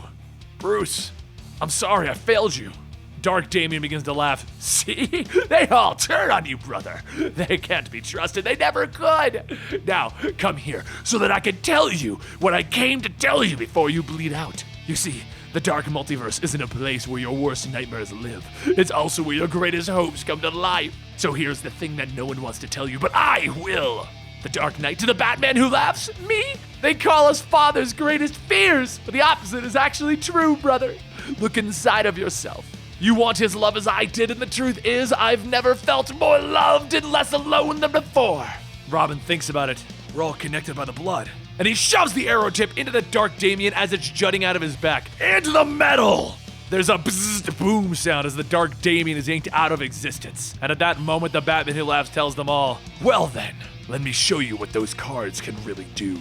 And boom! The boom tube opens up with the dark metal Batmen all holding the body of Cyborg wrapped up around them. Then there's a blaring light above the Resistance and Dr. Fate appears out of nowhere. Stay back, nightmares of the Dark Multiverse! As Damian begins to call out that they have to find Batman, Dr. Fate grabs him telling him, your destiny is not here! And he warps him away. As they enter the Tower of Fate, Damian and Nightwing are frustrated because they didn't do anything. They didn't save Batman or Gotham or even their friends. And Green Arrow takes out that arrow and he tells them, no, but we did learn how to kill them. It's in the metal. These are the stories from the Dark Multiverse that should never be. Witness the rise of the Dark Knights. How do I feel? In that moment when my whole world changed? We go back to the moment when Bruce Wayne was a child, standing over the bodies of his parents. The moment that defined him, that turned him into the Batman. The moment where the gunman stood there and realized his mistake. When I stood there, helpless as my mom and dad's blood was running into the gutter, I felt nothing. This is the moment that changed Bruce in this universe. But what if instead of being terrified, what if instead of letting this moment define him in his goal to stop crime, it defined him in a different way. And he chased that man. He showed no fear. Something behind him sensed that, and it ran after him. Bruce Wayne, you have the ability to overcome great fear. Welcome to the Green Lantern Corps. I remember I didn't overcome fear. It was obliterated from me. And I didn't give any thought to the word core, or even what the hell was talking to me. All I cared about was him. Bruce floated on top of him. You bastard! and he pointed the ring at the man, prepared to do the one thing that the ring would not allow. Bruce wanted to kill that man. Instead of killing him, though, it charged up and it told him, error, first law of the Green Lantern Corps, lethal force not permitted. And Bruce wasn't stopped, and he shouted, kill him! And again it told him, no. He looked at the ring. I don't care, do as I say! And it began to read willpower at 100%, willpower at 117%. Bruce remembers that day. He didn't feel fear or doubt. He just felt the void inside of him, and he shouted that he deserved to die! Bizarre and strange constructs came out of the ring, and it began to read, error, willpower exceeds, and then the messages got garbled, and it announced, lethal force enabled, as it tore the flesh and bone away from the man that killed his parents. He remembers his thoughts. I had the most powerful weapon in the universe on my finger, and he went back to the bodies. Ring back my mom and dad. The ring had tapped into something unholy, and it began to raise the dead. And Bruce remembered that he would have given up the ring to have his real parents back, not these zombie versions as they stood up. As he launched into the sky, leaving them there, he was alone. At first, they called him a hero, and due to that, Jim Gordon called him to the rooftop of the GCPD to question him about a few missing persons. Bruce advised him to remain polite, as the last cop who threatened him regretted it. The issue is that Bruce is killing without remorse or boundaries. Why did these villains deserve to live when his parents didn't? Why? Jim continues to ask about the people who are missing, asking the Lantern what he did to these crooks, to the Scarecrow, the Penguin, Two-Face. We see that he flew through the building, pointing his ring at them, and then he initiated something that we had never seen before, and he told the ring to initiate blackout. All around, the void exited Bruce, as it was inside of him all along, and everything went into the darkness, except his eyes and the ring. The villains did nothing but scream in terror, and as Bruce said, in the darkness, he wasn't alone anymore. As for the Penguin, he took him into space, and he left him there to be tore apart by comets. And then he looked at Jim. Just look up. You see that? It's his spleen and his brains. Jim stops. Lantern, this has to stop. This isn't justice. I don't care what you do to me. Someone has to stand up for what's right. What you did to Detective Bullock, God help him. I know you're hurting, but Bruce summons a giant Green Lantern as he tells Jim, you don't know me. I'm not an idiot. A couple of years ago, 3 dead in Crime Alley. Aren't you tired of feelings like this? Bruce, shut up. You have a daughter, right? Sad she'll have to grow up without a dad. And Bruce turns around, blasting Jim Gordon with the ring, killing him. At that moment, he gets a warning. The entire Green Lantern Corps is coming to town, and he sees them, and he realizes that there are a lot of Green Lanterns out there. And he turns to his ring, and he simply says, ring? It responds by initializing blackout. And all around the Lantern Corps, creatures of darkness and terror appear. They envelop and surround the Corps, and he tells them, I have friends too. I made them in the dark. The Corps is decimated instantly, with most of them being killed. But one Guardian survived, and he pulled himself towards Bruce, telling him, stop. The darkness, it destroys everything. And in response, Bruce tore his head off his body. And then he remembered how he felt. Vulnerable, helpless, alone. He missed them and he couldn't take it anymore. He didn't want to be Bruce Wayne. He didn't want to be the Green Lantern. He wanted to be something more. Something of the darkness. The Dawnbreaker. With the darkness black, I choke the light. No brightest day escapes my sight. I turn the dawn into midnight. Beware my power, Dawnbreaker's might. At that moment, he accepted who he was. He realized his world was crumbling away. He knew what was swallowing it. It was the void that was inside of him, and it consumed all the light. And as he floated throughout the void, it spoke to him. Nice Earth you've got there. How's it working out for you? Call me the man who laughs, and I'm recruiting. This is Red Death, and that is Murder Machine, and you'll be fast friends, I'm sure. You have so many things in common. Revenge, justice, first names. There is a world bathed in light. The people there are fools. They deserve to be dragged into the dark. Their world will crumble like yours. Lord Barbatos demands it. You're a warrior of the darkness, and you can extinguish the light. Barbatos can spare you from this darkness and bring you to which you most desire. Your parents. All my lord demands is your obedience. Will you kneel or will you die? Well, over at Zero, we see what the Dawnbreaker decided as he soars over Coast City and is in awe at the light and the people living in it. He simply thinks of them as idiots, and he decides that it's time for their world to change forever. He hovers over them, calling out, ring, initiate blackout. But Hal Jordan appears, telling him, stop where you are. He turns around, and right away, Hal recognizes the face. Bruce, is that you? Dawnbreaker turns to him, I have to warn you. I've killed Green Lanterns before, and I'll do it again. The creatures in the darkness of Bruce's ring begin to pour out and bite and snap at Hal Jordan's feet. He calls out to his ring to stop it, but the ring is confused and has no idea what this even is. With that, it swallows up Hal Jordan into the darkness, and without the light, there is no Green Lantern's might. Until a symbol appears in the darkness, one of fate, and he draws Hal Jordan out of the fight. Leaving Dawnbreaker alone in Coast City as the blackout protocol hits the whole thing. The world of light, a city of hope. Disgusting. Let them feel helpless. Let them feel the void. Let them feel like me. In the Dark Multiverse, we have the Dark Knights.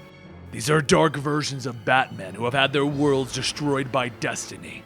Now, we are on Earth Zero. Witness the rise of the Dark Knights! The only world I've ever known sinks into the darkness below me forever, as does the only love I've ever known. But Sylvester died a long time before my world did. I fought hard to cling on and keep it afloat after Sylvester's death, but it couldn't be saved. It's time to let go, to accept, and go up towards the light. The mocking light, the damned light, the surface. Protecting my world was an obsession that consumed me. By the end, it was like trying to tread water in the numbing cold when you're exhausted. Better to just drown it all! The drowned rises out of the water in Amnesty Bay, spewing water all over everyone in the area, flooding it with the water. The purple, dark water. One that intends to steal the light. As the darkness consumes the bay, the drowned continues to think on what happened and what is going to happen. The one who laughs told me this town is called Amnesty Bay. Amnesty, a clean slate, a chance for a do-over. A chance to wash it all away and start again. My world was never a good place. It was brutal and corrupt. My whole life I fought to make it better. Even after the rogue metas took Sylvester Kyle away from me, I thought it was an achievable goal. But I was wasting my time because my world could never be redeemed. I know now my Earth was a lower tier world, malformed and broken. One of many cursed to rot and sink. Because of the light up there. No wonder I couldn't save it, despite all my sacrifices. The light is where things are good and whole. Here, life prospers, and it prospers at the expense of the worlds on the lower tier. Like mine. Not anymore. The drowned walks through the now swallowed up Amnesty Bay, looking at the damage that she has done. This is the place that will pay for the loss of her world. One where the have-nots take from the haves. Because as she states, my name is Bryce Wayne, and I'm here to take it. Payment in full. As she walks through the drowned city, she sees the protectors of this city, Aquaman and Mera. She notices right away the differences in this world. The fact that the rules are gender swapped, meaning that her Aqua Woman is an Aquaman here. Aquaman jumps off a shark, lunging at Bryce, and she quickly dodges out of the way, calling him slow and weak. She then throws him back as Mera approaches her and begins to use her Aqua telekinesis, except Bryce takes control of the water, reversing her abilities on herself. My water, my rules. Aquaman comes up from behind with his trident ready to plunge into Bryce's back, and as she sees the determination in his eyes, she thinks back to how she got here. What turned Bryce Wayne into this monster? It was on Earth -11, 18 months after Bryce had hunted down the murderer of her love and ended the rogue metas. That was when Aqua Woman stood with an army of Atlanteans and attacked. She claimed to have come in peace, but Bryce knew better. They were more rogue metas, a threat to everything that they hold dear. And so she attacked them. She didn't trust them. Her gut was always correct. The Atlanteans were vicious, and therefore Bryce brought the rage to them. She ran Aqua Woman's trident through her own gut to tear out her own innards. But that didn't stop them. The Atlanteans saw this as an act of war, and they pushed on, invading and flooding whole areas of the seaboard towns. They drowned Gotham, so Bryce used her knowledge and abilities to merge her DNA with Atlantean DNA. She needed to bring the fight to them, breathe underwater, grow stronger, control it. And then she created an army. She called them dead water, all so that she could win this war. And thanks to me, we did. The price was a new way of life for the victors, a drowned world. So I lit a lamp to shine across the darkness of the deep, a light to signal hope and victory. In one night, that signal fell dark. When I went to repair it, he was waiting for me, the one who laughs. You don't trust anything, do you, Bryce? Nothing at all. This world is done because of it. He was right. I never trust anyone or anything, but I trusted him. But it's not really your fault. It's the light you see, the light up there. So the Batman who laughs showed Bryce the upper worlds, the worlds of light, and how hers was just a lower tiered world in the darkness. He also showed her the other rejected Batmen, the Dark Knights, and then he laughed.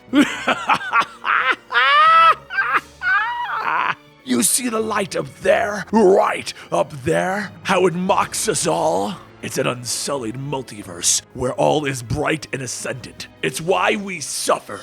It's why nothing can be made right. That world is the perfection that you dream. You are its nightmare. That is how the Drowned found her way to Amnesty Bay on Earth Zero. The dead water spews out of her mouth, covering Aquaman and Mera. Bryce's water. Bryce's rules. Aquaman calls out to Mera to warn the League, but Bryce grabs her by the throat, telling her that she's not going anywhere. She then puts the dead water into Mera, and her face begins to change as she screams. And once she stops screaming, she isn't Mera anymore. She leaves back to attack Aquaman as he panics, calling out, "What have you done to her?" But before Bryce can end this, a symbol appears overhead, one of fate and destiny. It removes Aquaman from the fight, and without her Aquaman to kill, Bryce turns on her symbol, her sight of victory. My Amnesty Bay begins here. I light my signal, my light, to show this world my intent. I'm going to drown it all, this whole world! This is Earth -12, back when it all started. It was supposed to be the final battle, the last battle between good and evil. We fought together, Diana. We thought it would be the end. If only we knew. The real war had just begun. These are the stories from the Dark Multiverse that never should be. Witness the rise of the Dark Knights. Back on Earth Zero in the current day and age, a giant mountain has sprouted out in the middle of Gotham. The being known as Barbatos has invaded Earth Zero, the home of the proper Justice League. That story is in the playlist with the main members of the Justice League now missing. It is time for the US government to come up with their plan, and over in the Argus headquarters sits the heads of SHADE, the DEO, the Suicide Squad, and the head of the military, as they try to go over some kind of a plan that maybe they can agree on. But honestly, they don't have one, because it just boils down to dropping a large bomb that has been fused with sonic tech, chemo particles, and Kryptonian sunstones. But not everyone agrees with this plan, and they begin to argue. This is the heads of each of their departments, and they all feel that they could solve the problem themselves. But they don't get to argue for much longer as the alarms blare that there is an intruder. And in walks the Merciless, the Batman in the battle armor from the gods. He looks upon this world's generals and he remembers what he lost in his world, and that he is here to claim this one. Look at them, playing war. Me, I've lived practically my whole life in it. I was only 8 years old when my war began, with a shot fired into a Gotham City alley. It began with an oath to myself that what happened to me would never happen again. An oath that I would wage my battle justly with rules, with mercy, unlike my enemy. What a fool I was back then. Everyone opens fire on the Merciless, but it just bounces off of his armor as he cares not for the weapons of man. He continues his self-reflection though. Their eyes shine with fervor and fear. They have a mission, a duty, just as I did years ago. I will show them the truth! And with that thought, he cuts into the ground in front of them and the soldiers call out that it burns. Hearing their screams, I cannot help but think of my old rules, my code. And even I have an urge to spare them, like Diana urging me to stop. But that moment quickly passes, and I will give them valiant deaths. Clean deaths that only a sword can deliver. Deeper in the facility, General Lane hits the button for the bombs and he sends them at the facility that they are all in. He doesn't want to clear Gotham, but he wants to clear the city that they are standing in to take out the Merciless. He doesn't care if he takes out the whole city with him. Steve Trevor grabs him, throwing him down, telling him, "You just signed a death warrant for a whole city." And Amanda Waller pulls her gun, telling Steve Trevor, "Stand down. It's just math and it's the job." The Merciless continues thinking back on his life. She loved a man before me, Trevor, an honorable soldier. He died in the early days of war. The Merciless then remembers back to when he was Batman on his knees holding the now deceased Diana. It happened overnight. Ares forged a new helmet that magnified his powers 100-fold. It took us 2 years to get to the front line, and we vowed that we would kill Ares, destroy the helmet. We never expected to win, but we did at the cost of Diana's life. Batman looked at Ares in his memories without his helmet. Ares, you're gonna pay for what you've done! And with the fire of war in his eyes, Ares looks back at Batman. Enlighten me! The fields of fire are littered with dead. All have fallen. Who are you to challenge the god of war? Batman's hand reached back, and the very helmet that gave Ares his power was sitting there, right there on the ground. Diana warned me of its power, its ability to corrupt. But at that moment, I saw it. I saw the possibility if I took the helmet. I could wield its power mercifully, with restraint. For the first time in history, war would just be fair. With the codes and the rules, I would reshape war. Back in the current day Earth Zero, they're preparing to drop the bomb. Waller, Trevor, Bones, everyone in the war room is arguing over what they should do. Take out the whole city, spare everyone, kill the Merciless, or allow him to take them prisoner. And the Merciless just looks on. I stare at these so-called warriors in the war room. They fight like dogs because they can't protect themselves from my presence. You expect too much from them, Diana. You would expect them to band together, negotiate, compromise. I miss you.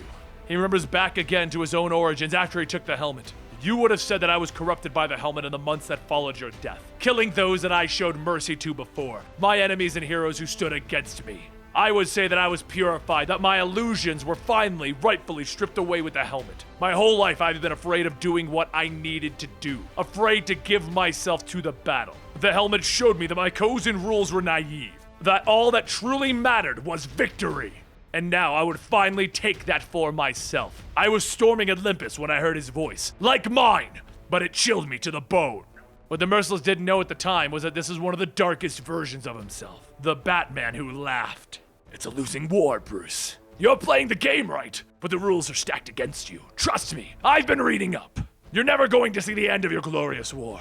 You'll never be able to build a finer world from the ash, or prove to Diana in the end that this scorched path was right.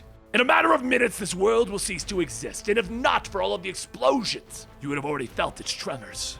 You lie! That helmet of yours let you peer into the hearts of man. Now, I might not have a heart, but you can sense who I am, can't you? You know that this isn't a trick. You know that I speak the truth. And you know that I wouldn't be here if I didn't have an offer to make. Your war here is over, but a greater war is on the horizon. You've lost so much, Bruce, to prove your way was right. So let's prove it to everyone once and for all. I had nothing left to lose, so I followed him. A new battleground. For here is the truth, Diana. The truth that the helmet teaches. There is no war between good and evil, right or wrong. There is only the war for survival, and it is a constant and total. In the red, the weakest feels the teeth in the back of its legs, and in the green, the hungry vine creeps towards its neighbor. Our worlds were weak compared to this one, the one above. Together we would conquer it, wage war against our fate, against those that would call us nightmares.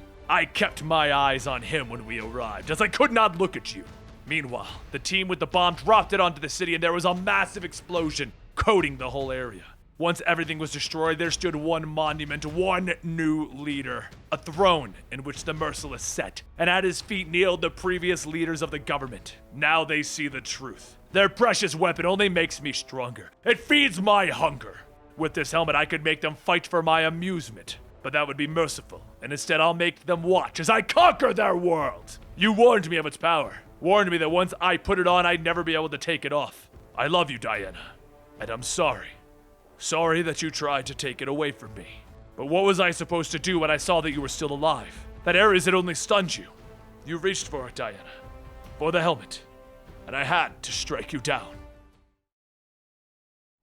In Smallville, Kansas, Damian and John are putting on a rock show in the middle of the park. Watching this show are Bruce Wayne, Diana Prince, Lois Lane, and Clark Kent. Bruce takes a moment to thank his friends for being there for him, helping him fight against his worst fears brought to life, for helping him defeat Barbatos and the evil Batmen that had invaded this planet. His curiosity brought one of the worst things the DC Universe had ever seen, and with the help of his friends and allies, Batman was able to defeat them and send them packing, saving this world from being overrun by the Dark Multiverse. Diana tells Bruce that they get it, but you know, Bruce, you need a better writer for those non-brooding moments, those touchy-feely times. Bruce smirks, okay, I might not be the most eloquent, but at least it was from the heart. I went for it, right? Then everyone sees blood forming on his t-shirt, soaking through, showing the bat symbol. Clark calls out, Bruce, you're bleeding, and he tells him, Carpe diem. The hand of Barbatos bursts through Bruce's chest, grabbing Clark as he calls out, not again! Then a giant Barbatos crawls out of Bruce holding Superman. We beat you! We beat you! You only beat me because I let you. You see, you haven't won anything. I let you live. I wanted you to see this. Riding up from the fires nearby are the Dark Knights, twisted versions of Batman from across the Dark Multiverse whose sole purpose is to destroy the universe and claim what remains as their own. The only truth, Superman, is that this is the end. Barbatos yells as he pierces Superman, sucking out his energy. Except this time, Wonder Woman is there to save him, pull him out of the contraption that he is stuck in. He looks around at Metropolis, seeing everyone is in the form of Doomsday, Superman's worst enemy. They've all been changed by the Devastator, a version of Batman that perfected the Doomsday virus and spread it across Metropolis so that no one could ever be hurt again. Wonder Woman explains that she knows what he is doing. He's been defeating Barbatos over and over. Well, it's all been fake, Superman. Barbatos has been using our despair to fuel the tower. We've been tied up for 7 days, ever since the invading force walked on this Earth. Superman asks her, where are John and Lois? Diana tells him that Lois was changed into one of those doomsday creatures, but she saved John. So Superman looks at her, where is Barbatos? Diana tries to stop him, but Superman flies at top speed to the location to find a twisted and horrific enemy. A version of Batman shrouded in a cloak with snakes that appear to have the Joker's head surrounding him. At his feet are people whose energies are being drained, leaving them as skeletons, wanting more. And a booming voice, the one of the villain in question, asks, do you see, Clark Kent? Just as with Smallville, in the end, all roads lead back to the dark. The darkness envelops Superman so that he can't see anything, and then he hears Batman's voice calling out to him, followed by the fist of the Devastator as he punches him. The origins of this Batman are in another video, but suffice to say, he has merged with Doomsday, containing the power of one of the beings that can kill Superman. The punch launched Superman into Gotham, where he landed in Crime Alley, and outsteps the Batman who laughs with his Jokerized Robin children. Superman looks at him. If you're a Batman, then there has to be good in you somewhere. The Batman who laughs, whose origins are in another video, tells him, Clark, that's exactly what you said before I killed you and your family on my world. Then the Devastator appears again, spearing Superman and pummeling him. Every Dark Knight begins to arrive, from Red Death to Godkiller to Murder Machine and the Drowned, all here to kill the Superman of this world and stop their greatest threat, when suddenly the symbol of Dr. Fate appears and outruns the Flash, grabbing Superman and running him back inside. They run between the fates and the threads of reality until they arrive in the bar. The Oblivion Bar, where all of the survivors are currently hiding. Flash, Hal Jordan, Aquaman, and Wonder Woman are all here from when Dr. Fate picked them up at the end of the Dark Knight's origin stories. All are in the playlist linked down below, but after they were all separated, here is where they arrived, to come up with a way to win in this day. Superman looks around at his defeated friends, wondering what happened, and Nightwing steps forward, telling Superman, it's simple, we lost. Nightwing, Robin, Green Arrow, and Harley Quinn are all from the Gotham Resistance storyline. And they have the answer, which they discovered in that storyline. The one that involved Jon Snow, Nightwing, and suffice to say, winter came.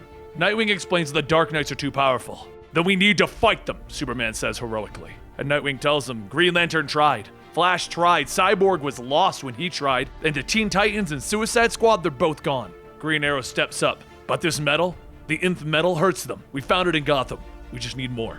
So Dr. Fate steps up. There are pieces of nth metal still floating around that we can recover. Steel's helmet, Plastic Man's egg are 2 pieces. And Mr. Terrific confirms it, that the egg is vibrating at the frequency of nth metal. Using this, he can track the other pieces, beneath Atlantis, in deep space, in the center of the multiverse. Wonder Woman decides that they'll split up, with some of them taking the metal-sensitive people to each location to track the nth metal. They will go to the location in space. They will go to Atlantis. But when she says that, Aquaman tells them that he can't go there. It's inaccessible. While Hal and Arthur begin to argue over the laws of Atlantis and his place, Mr. Terrific tells them that he is getting a third reading, one from within the Dark Multiverse. Superman steps up. That's Batman. He's the key to all of this. We need to go back and get him. Batman kept saying something in my dreams, something that didn't quite track. It means that he's alive. Everyone, of course, wants to know why something that Batman said in the dream means that he's alive. So Superman explains that when the Trinity formed, Batman, Wonder Woman, and himself had a code, a private SOS. It's the alphabetical Trinity. And he said,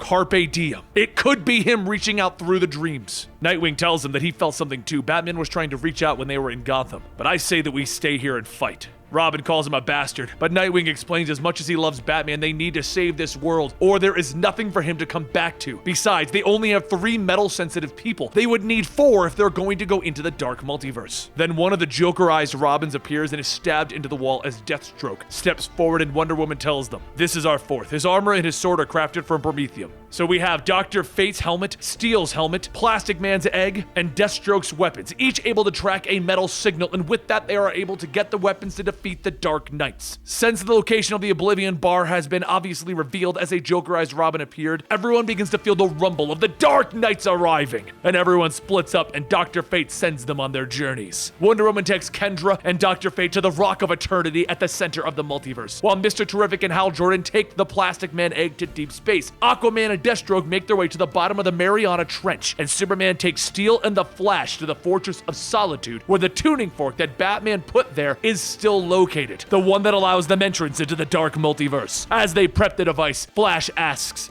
what does Carpe Diem even mean? And Superman explains that the code is simple. It's based on their names. If Superman was in trouble, he would call D and B for Diana and Bruce. Diana would call B and C for Bruce and Clark. And Bruce would call C and D for Clark and Diana. So Carpe Diem is his way of calling out. The Flash is a little iffy on that, but he helps Superman anyway, and they run at the right frequency at top speeds to open up the door. Superman flies through it, crossing between dimensions, and he hits insane speeds, thinking to himself that this is it. He has solved the whole thing. There's no way that this could be a trap. As he exits into the vast dark multiverse to see all of the drained Supermen bound to a massive tower, and they begin to grab and pull him down, calling out that they've been waiting for him. He then hears it. Bruce asking why he came here. Why is it that he showed up after he warned him? At the start of the dream, Damian and John played the reverse of the code. It was the only way to get the message out. D and C notes. He was trying to warn Superman not to come here. Barbatos needed Superman to complete the circuit so that he could sink the world into darkness. This was all a trap to get Superman attached to this giant battery.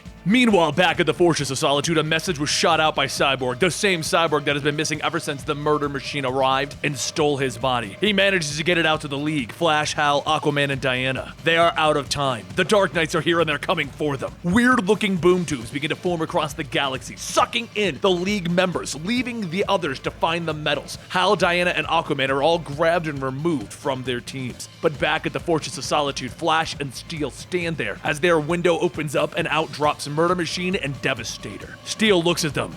You know, I've never really liked Batman. And Flash looks at him. Well, you just gotta get to know him, and you're about to get 2 chances. Murder Machine quickly disables the suit that Steel is wearing, and then Devastator destroys the tuning fork that allows access to the Dark Multiverse, with plans to rebuild it. Flash panics, realizing that Superman and Batman are now trapped on the other side, and Steel tells him to get out and find help. So the Flash takes off at top speed with a crack-a-boom! But the whole thing was a trap that the Flash would run into their boom tube, which spits him out into Central City. He sees Iris and Wally old and aged by the Speed Force storm, and then as he's reassuring them that he'll save the day, the ground beneath him splits open and he falls into a cave. Everyone in the League is in one of these caves. Hal, Aquaman, Diana, and Flash, and the voice of Bruce reassures them. Everything's gonna be alright. It's gonna be okay. Flash asks if he's here to help, and Bruce tells them, I am. Let me get the light. They all realize that they're in bat caves, each built by a Dark Knight to destroy their enemies, and the voice continues. But it's not the Bruce that we know. It's the Batman who laughed. I know I'm not exactly the Bruce that you're hoping for,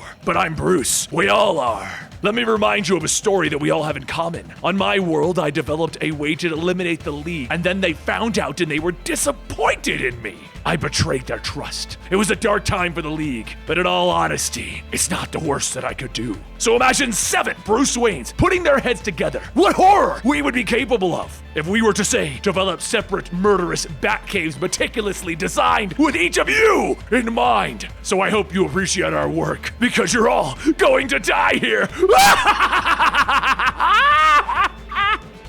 The Flash begins to run around the cave, noticing that it is sand everywhere, slowing him down as it moves and adapts to his running patterns. Red Death explains that his cave is filled with millions of nanites that are responding to whatever he wants, creating a quicksand-type substance. He then explains that on his Earth, the Flash is always in a hurry, never stopping long enough to connect on a case or a mission. Here in this cave, though, Red Death and the Flash, we have all the time in the world, Barry. As the sand-like substance parts, the Flash sees Red Death in the Flashmobile, the one that represents death and destruction. Flash tells him, "Come on, I can outrun any car that you built, Bruce." And Red Death tells him, "Come on, Barry, you know me. I'm a billionaire. I didn't just build one." With that, the sand rumbles again, showing multiple cars and bikes, and the race begins. Meanwhile, in the depths of the oceanic Batcave, Aquaman calls out to the drowned, "Show yourself!" She does so, riding in on a massive beast, a sea creature. Aquaman asks the drowned, "You think that your revenge on me will bring back those that you loved?" And he uses his aqua telepathy on the sea monster. But it doesn't seem to work as the drowned asks him, "Do you not recognize your love? Don't you recognize Mara?" And Mara, the sea monster, charges in to devour Aquaman with a shocked and horrified look on his face. Meanwhile, in the Batcave built around ancient gods and worn weapons, the God Killer stands before Wonder Woman. They lock arms, and Wonder Woman calls out that no matter his power, he is still Bruce Wayne, and he will not defeat an Amazon warrior. He then flings her to the ground using her own moves against her, and she is just in shock and awe. She is left in disbelief. "Who taught you this? I would die before I taught you that move." And he approaches her. "You did."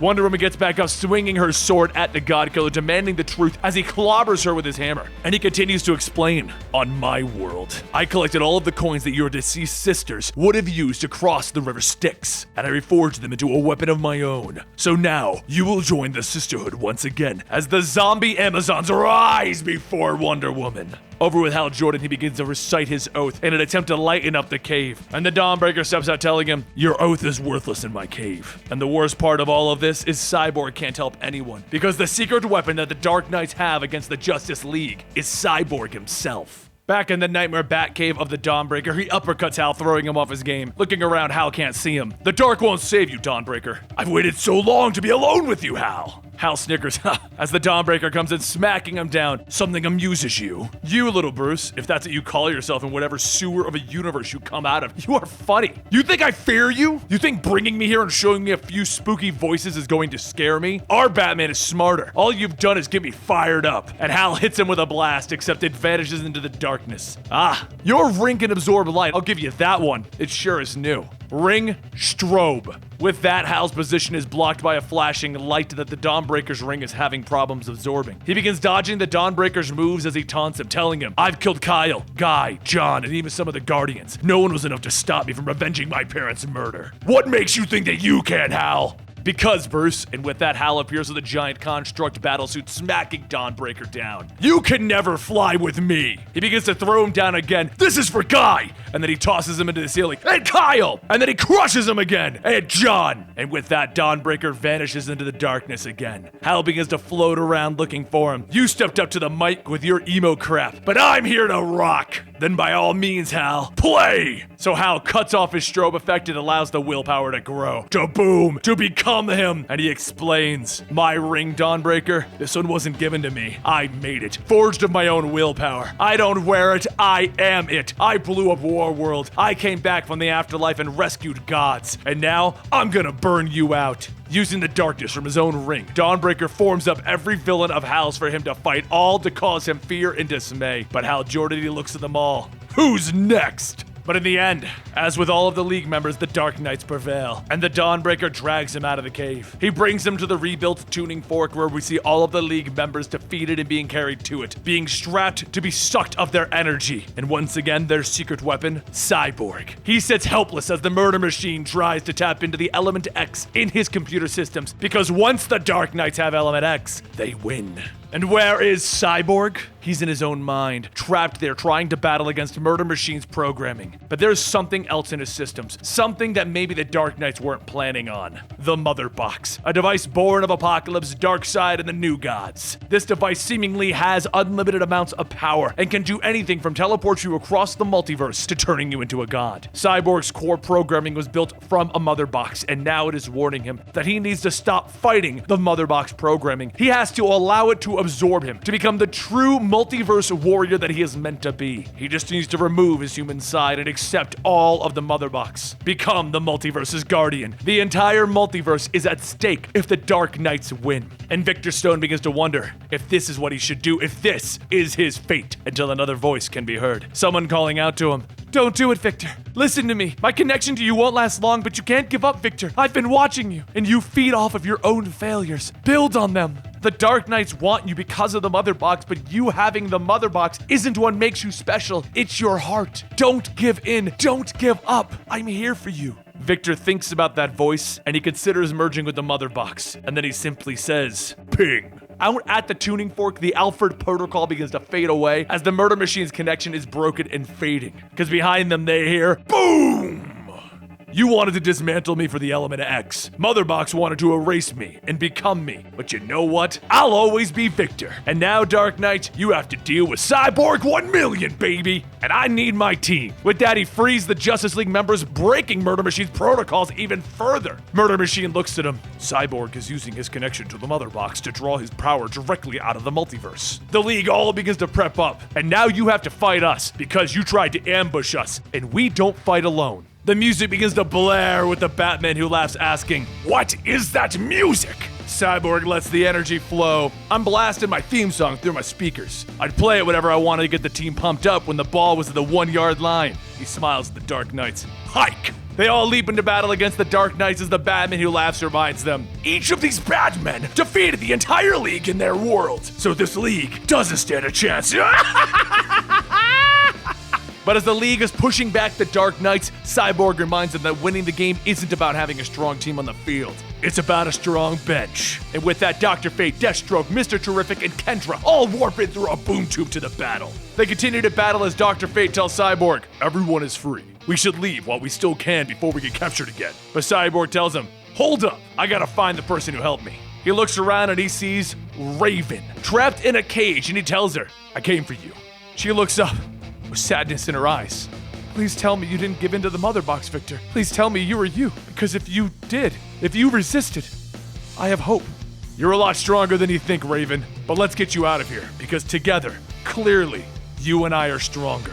He pulls her out of the cage and he embraces her in the middle of the battle. Hal looks over. "All right, are we done with the hugs?" And Aquaman follows up. "For once, I agree with the Lantern." Cyborg pulls everyone close and tells them, "My new multiversal upgrade allowed Raven to talk to me, but it also showed me what these Batmen are. Ghosts of dying worlds. They aren't Batman's fears, they are his regrets. You have to know, Dark Knights, that what Barbatos promised you isn't possible. You can't bring back dead worlds." So the Batman who laughs steps up. "Then perhaps Master should give you his sales pitch himself." Then above them all booms Barbatos himself. "All roads lead to darkness." Cyborg holds up his hand, activating a boom tube. "Then we're taking a detour." He sucks the team into the hyper-time space between the multiverse, but it only works for a second before depositing them back out on Earth. Wonder Woman steps up. "Since the Dark Knights are looking for us, let's use this time wisely and get back to finding the pieces of the metal." And Cyborg tells her, "Hang on, I'll take Flash and Raven. I've got an idea for a Hail Mary pass. We're gonna hack the multiverse." As everyone heads off on their missions, the Batman who laughs closes out our tale. "Even on this world, the Justice League needs a Batman to help them find hope in the darkness, to know that they can win. I'm glad that I could be that Batman for them. They believe that they have a chance, and now the Justice League are unknowingly spreading your darkness across the universe, Barbados. Shouldn't they know by now? All roads lead back to Barbados."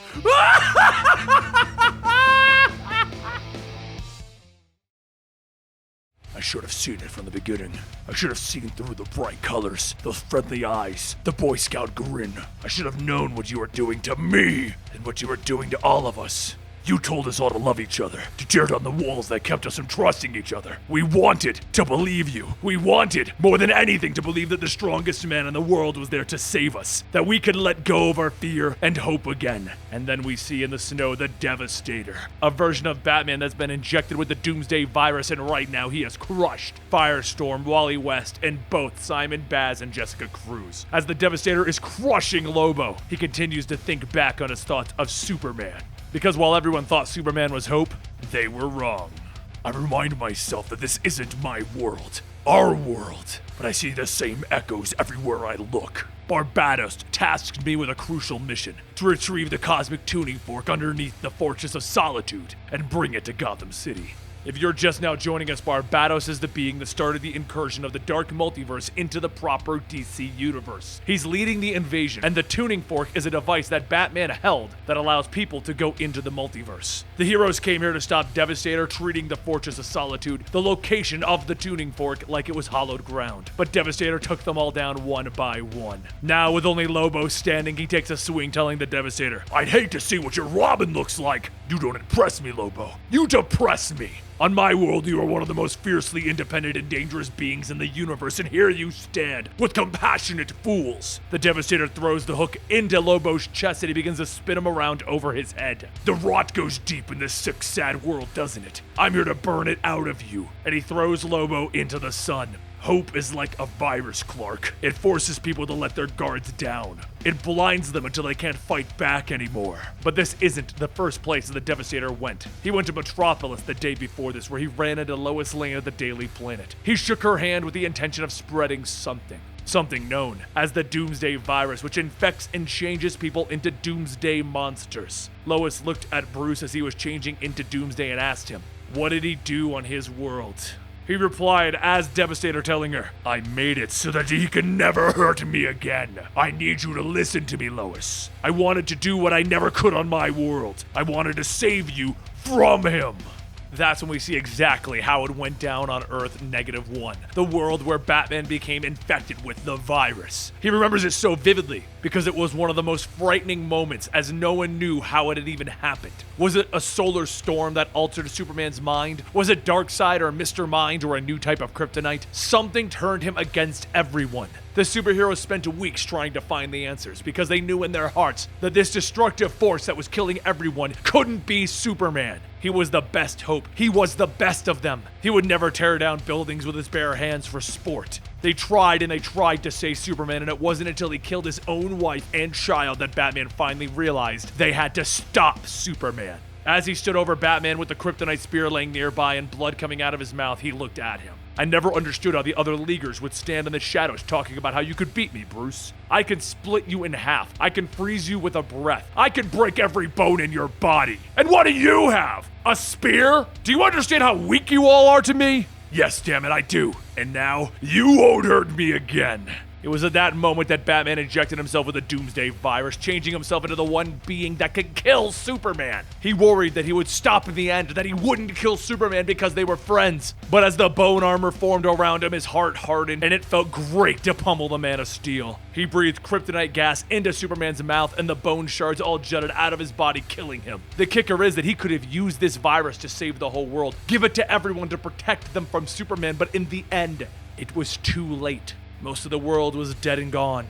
And that's when a certain other evil Batman arrived. The Batman who laughed. There's something so satisfying in hearing that particular death battle, isn't there? I think we all know a few ways to bring the big blue Boy Scout down, but we never really think that we'll have to use them until it's too late. You're from a broken planet that was never meant to be, but I want to give you a second chance. This whole place, it's going to crumble away into cosmic nothing in the next few minutes. What if I told you that there's a world where everyone still loves and trusts Superman, where they think that he's going to save the day no matter what happens? But what if I said to you, the great big plan meant showing everyone what he really is? Back on Earth Zero in the current day, the Doomsday Virus is beginning to jump from person to person in Metropolis. Then Supergirl, Superwoman, and Guardian all arrive. Supergirl looks at this Doomsday Batman, telling him, "I don't know what you are, but you're in Superman territory." He responds by throwing Supergirl into Superwoman, and the battle begins, but Lois takes this chance to run back to her apartment that her, Clark, and John all live in. She has a son to think about. She shows up with a hoodie to hide her face as she is changing into a Doomsday Lois, and she sees him watching the battle with the Super Family and Doomsday.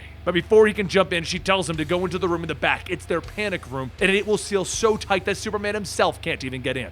And then, she locks herself on the outside of it. All of Metropolis is turning into Doomsday, and so is she. Superman will hurt no one again.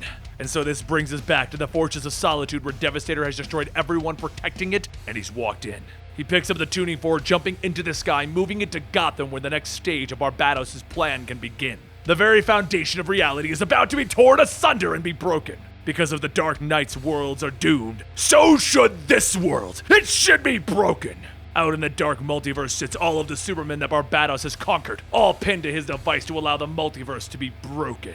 And at the end, I hope you understand the truth, Clark. I hope you somehow hear my voice from your prison in the heart of the Dark Multiverse. I hope you feel my hate, because you did this, like you did it to my world, like you do it to every world. You made them believe. You fooled them into thinking that you would always be there for them, to save them, to lift them up, to make them better. And that belief is exactly what will drag your entire world into devastation.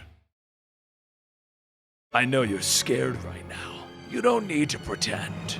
I could see you trembling. You don't know why I brought you here, but you know the answer can't be good. And you're right, it's not.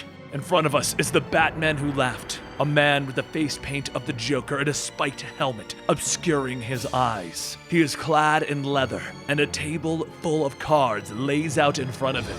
You really thought you had it all figured out, that you knew every combination in the deck, and it would thrill you every time that you were right. When a hand came down in a familiar pattern, in a familiar story, about an outsider who could see the good in us all, about how we all have the power to fight for what's right, or how we can all overcome our darkest moments. But this isn't any of those stories. There are familiar parts, but they're all in the wrong places. There's nothing more frightening than when all of the cards lay out on the table just right, and then another card comes and changes the story. There's no way to know what's going to happen next.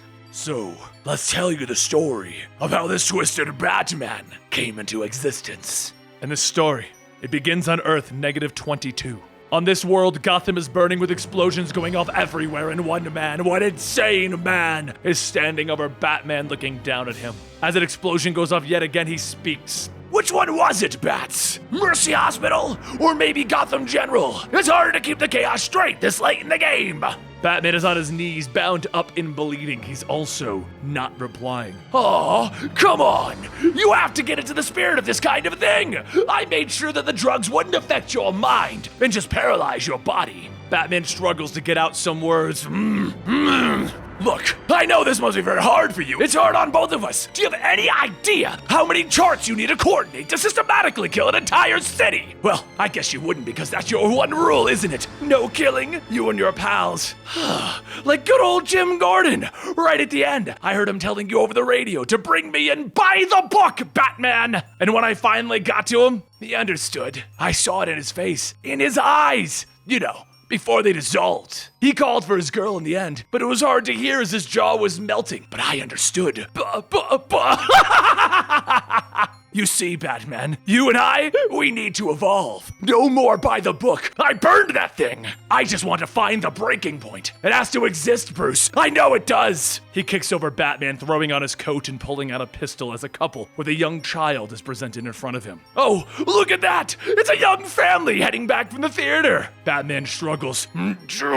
No. And Joker takes aim. Oh, I know what happens next. And he shoots both of the parents in the face. He then takes a knee beside the girl. Welcome to the brand new Gotham. Tears begin to flow down her face, and then her eyes go wide and her frown turns upside down. A grin with a pale white face, and he laughs, and she laughs with him loudly as she runs off into the city. We then see a line of families and children, and they're all being forced to walk to the Joker so that Batman can watch this happen over and over again. And that's when it happens, the moment that Batman finally breaks. He uses everything he has to stand up, breaking his bindings, and he shouts, Joker! The Joker grins at him, never! I'll never stop! Batman jumps on him, forcing him to the ground as he begins to punch him repeatedly over and over with blood flying into the air. But in the end, Batman doesn't kill him. You still don't have it in you, do you, Bruce? Do you? No, it's gonna be you and me forever! So Batman grabs him in a chokehold, shouting, Stop! And as he does, he breaks the Joker's neck. With one twisted, final grin on his face, he has nothing more to say except for a green gas coming out of his lungs. 2 days passed, and all of the poor children that were infected by the Joker's gas are being kept in a warehouse as Batman and Superman look over them. Batman explains that he's doing everything in his power to ensure that they find a cure, while the doctors say that they are all beyond saving. It's not possible. Batman believes that no one is beyond saving. Superman turns to him, telling him, "I'll administer the cure myself." This afternoon, one of the psychologists tried, but one of the children bit into her throat. Batman thinks on that, and then he chuckles. Just a little. Ha! Superman turns back to look at him, and Batman stops himself. "I'm sorry, that wasn't funny." 3 more days pass, and Batgirl, Nightwing, Red Robin, and Red Hood are in the training simulator in the cave and have been for 3 hours. They all begin to question the fact that it's been set to the highest settings and that they're all here. And that's when Batman stops it to inform them that he's been stalling, hiding the truth from them. When he killed the Joker, he was infected by some strange strain of the Joker toxin that was locked away in his heart, trapped in his cells, harmless unless he died. It's the most volatile strain that he's ever seen, and it's been rewiring his brain to make Batman more like the Joker. If the process completes, his highly ordered mind, his moral code will be replaced by something evil. It was his last wish that whoever killed him would become him. All of the Bat family explains that they want to help Bruce. They want to figure this out. They could do something. And he smiles. No, that won't work. They continue telling him that they'll win the day. They always do. They've prepared for what if Batman turned evil. And he turns his back to them, reaching into his cape. "I know.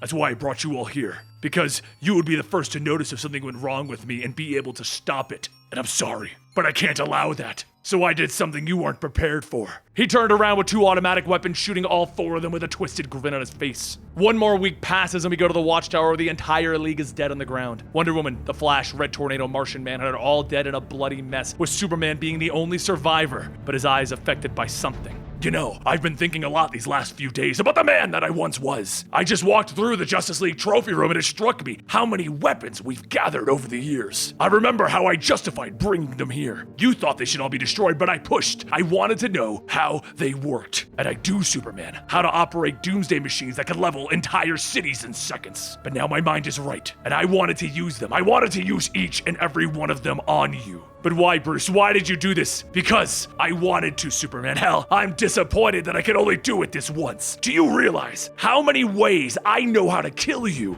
Superman looks at him. "The people, they'll see you for what you are and fight back." "Oh, they better, Clark, because it wouldn't be fun if they didn't fight back." Superman hears his family calling out to him, Lois and John both there, and John yelling out, the same problem with his eyes. "Why don't you pull that old Superman trick of yours? Tell them it'll all be all right." And then it finally completes the full transformation as Batman's voice changes. "The good guys always win in the end. I won't cheapen what I stand for. I won't lie to my family." "Oh, it's okay. You can lie to mine." That's when we see the children that were affected running out of the shadows and Damian walking forward. "Father, can I play with John now?" Superman sees him. "You did this to your own son." "It actually only took a little push. He did it to himself. It gave me the idea of what I was going to do to you." He holds up a black rock. "You see, this is a modified version of the black kryptonite, and when I gave it to Supergirl, she ripped her family apart before I killed her." Lois looks at him. "Bruce, you don't have to do this." "Oh, I know.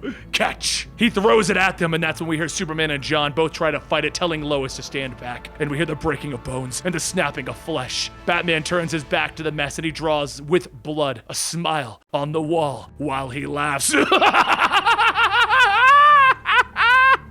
He goes on to tell the story of how the armies fought against him, but every time he would win. He would figure out how to fight back, and once the world was ash under his feet, it felt right, like he had served his greater purpose. Barbatos then stood before him, offering him more. The Dark Multiverse, the Light Multiverse, the main DC universe, where the heroes have hope and stand together. Batman Who Laughs sits in front of a banged-up man, explaining these stories after all of these events. He's been telling him each of the Dark Multiverse stories, and he struggles to talk through the bandages. But this Batman laughs. "The heroes are nearly dead already. Their cities have fallen. This whole world has begun to sunk into the infinite dark below. How could it get worse? What else could we have up our sleeves? You want to see, don't you, what we have planned next? But you're terrified of what it might be. Let me show you. They're coming. Every nightmare the multiverse has ever had. They're armed and ready for the invasion, waiting for the door to be opened. When I was Bruce Wayne, I thought that with enough preparation I could always win. I was trapped in an unwinnable war of refusing to see the answers right in front of my face. You need to adapt, and to adapt, you need to be able to laugh away your restraints. You see, the Batman Who Laughs is a Batman who always wins!"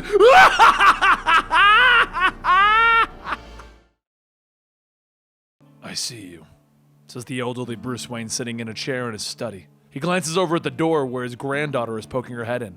"Grandpa Bruce, you always ruin the surprise." "When you're 78 years old, let's see how much surprises you, my dear." Why don't you run along and play with your cousins? And outside of the study, we see all of the other children running around the mansion. I don't want to play with them. I want to hear a story. Bruce glances down and he tells her, all right, Janet. How about the one where Zorro faced the terrible governor and won his beautiful niece's heart? No, Grandpa, not an imaginary story, a real one. Bruce perks up a little. A real one, eh? Well, why not go to the shelf and pull out your favorite Batman story? I'll tell it to you. She walks over to his shelf where we see various mementos from his time as Batman. From a figurine to photos, and she looks above them at the journals of the Batman. Her finger runs across the binding until it stops on the case of the Chemical Syndicate. He looks at the book and he tells her, this one's kind of a boring tale back from when I started being a hero. Why not go with something more exciting like The Long Halloween? No, Grandpa. Everyone has their favorite Batman story, and this is mine. Oh, very well. He opens the book, glancing at the pages, but is stopped. That's strange. This isn't how I remember it starting. Don't be silly, Grandpa. This is exactly how it started. Yeah, that's right. What was I thinking? And his granddaughter lay her head on his chest as she sets in for a long night of stories. It all started with a window and a scream lost in the dark. He goes on to explain the story of a man who had a gun and he threw the batarang to knock it loose. He explained that he was there to help, so the man pointed him to the window splattered with blood, and he went to investigate. That's when Grandpa Bruce stops. Blood. This is not how it happened. Yes, Grandpa, there was always blood. See? And as she says that, Bruce Wayne doesn't find himself in the study anymore. He's no longer holding his granddaughter. He's on a cliff in a loincloth, looking out at all of the tribes of the birds and the bats fighting. Blood is flying in the air and he asks, where the hell am I? A woman in a cloak stands behind him. At the beginning, Batman. The beginning of your story. That's not right. I know the beginning of my story. Good. Then you should know the player as well. She motions to the fighting down where she continues. The young hero, leader of the Bat Tribe, hath set. I know that name. Like I said, Batman, you know your own story. The Bird Tribe knows what hath set will bring to this world. The darkness whispered into his ear. The leaders of the Bird Tribe intend to stop him, Hawkman and Hawkgirl. But they will repeat this cycle for many lives. It has set into motion a war that will span all of human history. The war of the birds and the bats. Batman turns and he walks into a cave. No. This is all wrong. This is from another story entirely. The two stories are one, don't you see it? Don't you understand? They always have been. Don't you see, when you arrived at this time, pursued by the cosmic horrors, it saw you inspire a tribe of man, all bearing his great symbol. When you died and fell into the time stream, he saw you at the beginning, and Barbatos wants to use his ultimate vessel. If you're curious about that story, it's the final crisis story when Batman died. And then I have a video called Batman in Time when he traveled through the time stream. Anyway, let's continue. Batman, the Lost. Batman screams out as he now finds himself in his uniform standing in the desert. He is now in an unknown future, far from the dawn of man and the start of all of this. He knows where he is and what is happening now as he repeats to himself the mantra that keeps him sane. You are trapped in the Dark Multiverse. You need to find a way out. Many people see Batman and they run to him, calling out for the Batman to save them. And then they are shot down by the Hawk Patrol led by Damian Wayne. Damian looks at him. I told you not to come back, father. Open fire. As the Hawk Patrol begins to shoot on Batman, he finds himself elsewhere, in the study, telling a story to his granddaughter, Janet. She wakes him up because he fell asleep. But as he tells the story and he continues to go on, she corrects him, telling him what actually happened. Until eventually she asks him, what's wrong, Grandpa? This isn't the story that I want to tell anymore. He snaps out of the reality that he is in and he finds himself climbing down a ladder into a cult room where he stands as Bruce Wayne holding a knife. The men in the room exclaim that they are summoning Barbatos. He is coming. And with the fire burning around them, Bruce sees the sacrifice and he runs to her side to save her. But as she sits up, she tells him she is destined to die. She is here to help bring Barbatos forth. And Batman cries out, enough!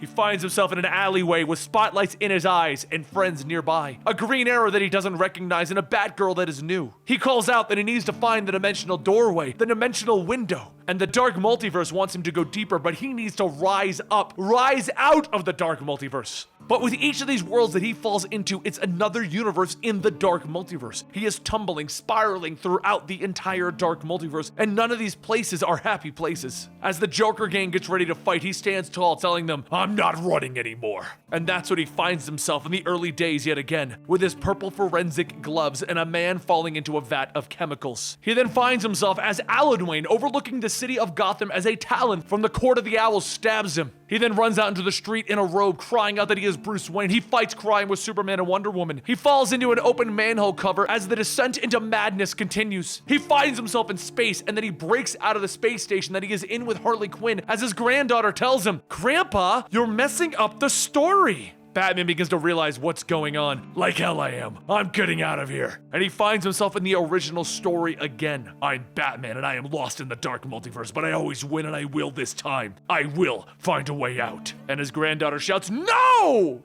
We find ourselves back in the study with the elderly Bruce Wayne and his granddaughter Janet. "Don't change it, Grandpa. It's too scary that way. I don't want you to." "It has to change. I have to get to the end."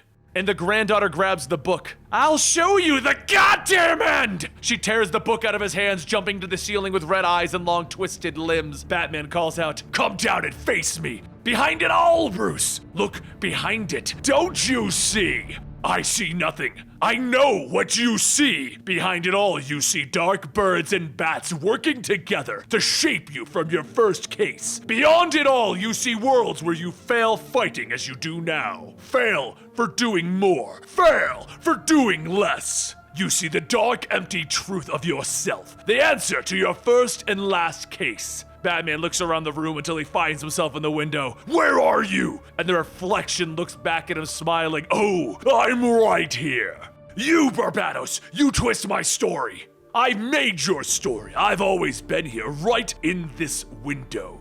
I saw you when you fell through time, a hero who'd taken my form, made it into a symbol of hope, a perfect wagon, and I shaped you. My tribe, then the owls, my dark birds, they shaped your history, your family, your life, your city. No, you're a demon. I'm the Bat, Bruce. I am the Bat!" Bruce Wayne punches at the window. "I am the Bat and I am your father. I made you believe that you could solve your first case. I helped you over and over, made you into the hero that you are. All so you could be my great wagon when I took you." "Shut up, I'll get out." "No, you won't. You've already been trapped here for years, decades, trapped with me and the truth."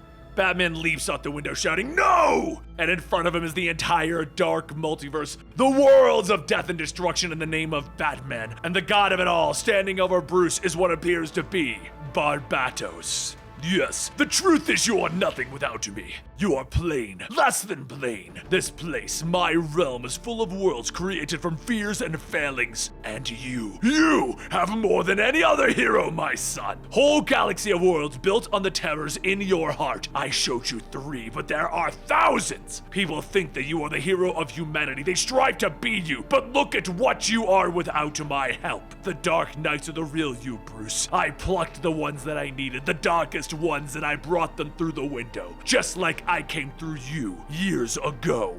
Barbatos shows him the battle that the Justice League is going through right now. "Stop," Batman calls out. "No, look at me. Please, I don't want to see. Look at me." And Batman calls out, "Please, I give up."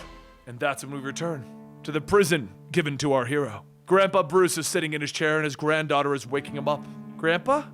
"Sorry, Janet, I must have fallen asleep again. Where was I?" "You were at the beginning, silly. You were starting over."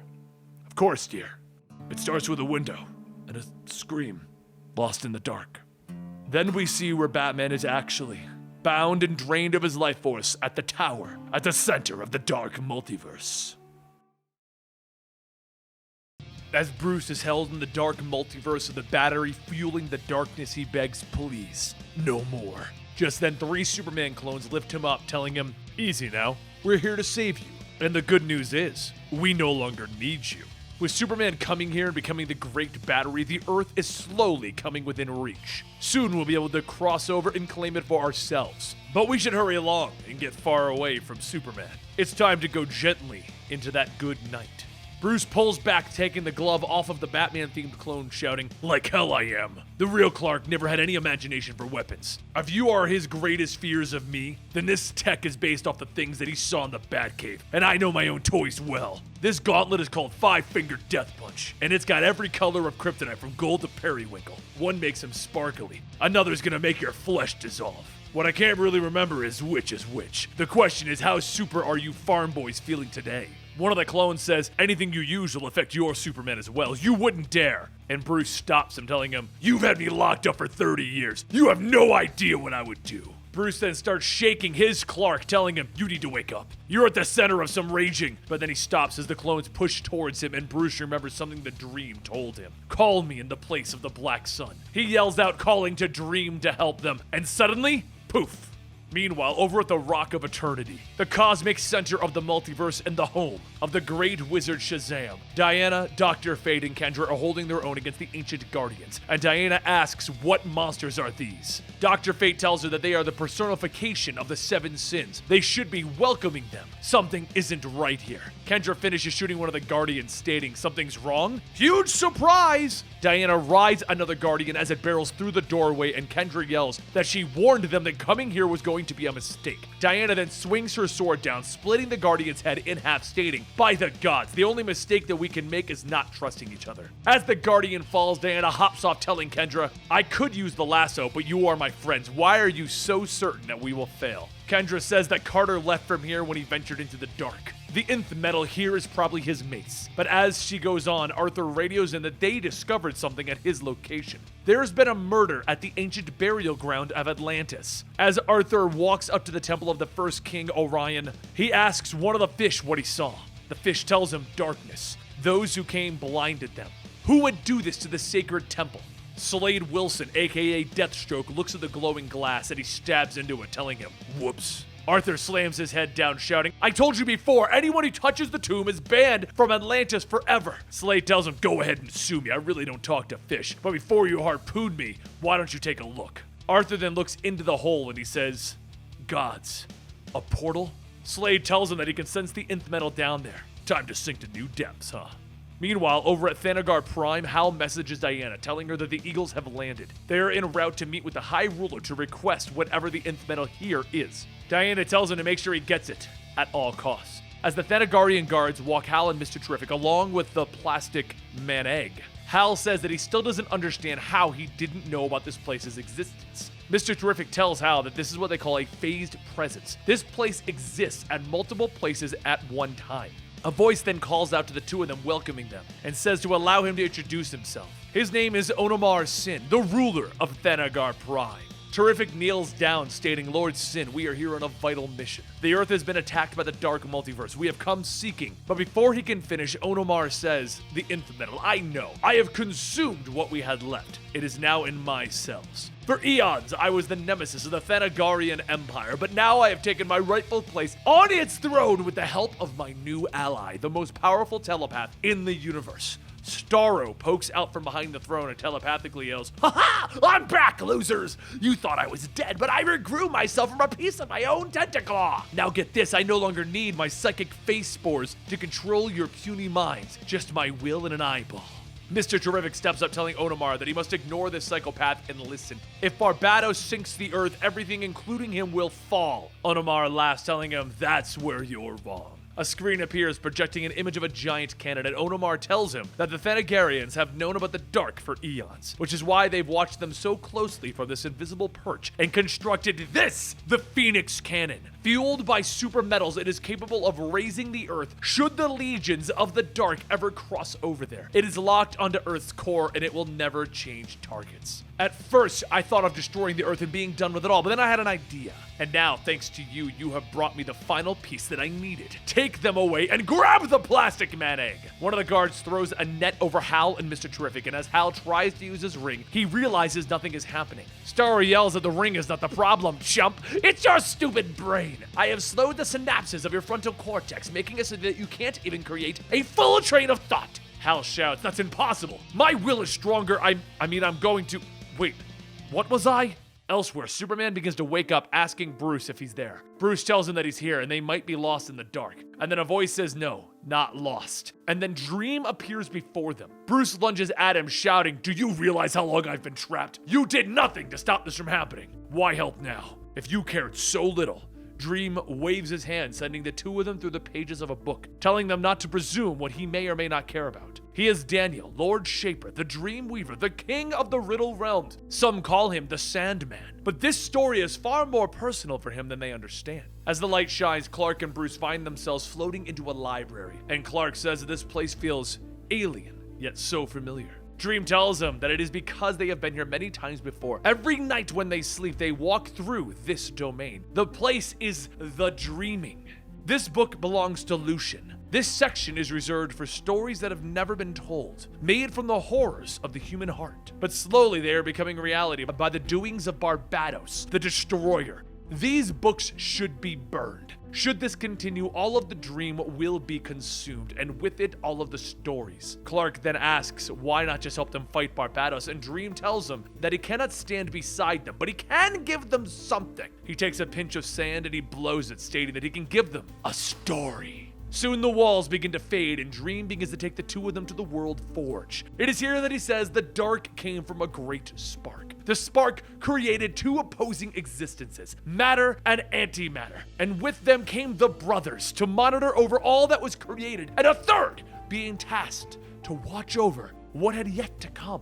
For eons it hammered out universes from the hopes and fears of it all, and the most stable of the worlds rose into the Armory. Though twisted and unstable, a great dragon came to destroy it and return those energies back to the forge. Barbatos, this dragon, only knowing of destruction, killed its master, and thus the worlds that should have dissolved lived on, and the forge began to darken. If there is any hope left, it lies in the World Forge, with the last pure, bright metal of possibility before the fires go dark forever. Bruce then asks, what if Barbatos has already turned the forge dark? And Dream says, if it is fully dark, then it is all lost. Whereas I cannot assist you, I can create a passage for travel to the World Forge. If you walk with hope and wonder in your hearts, it will take you there.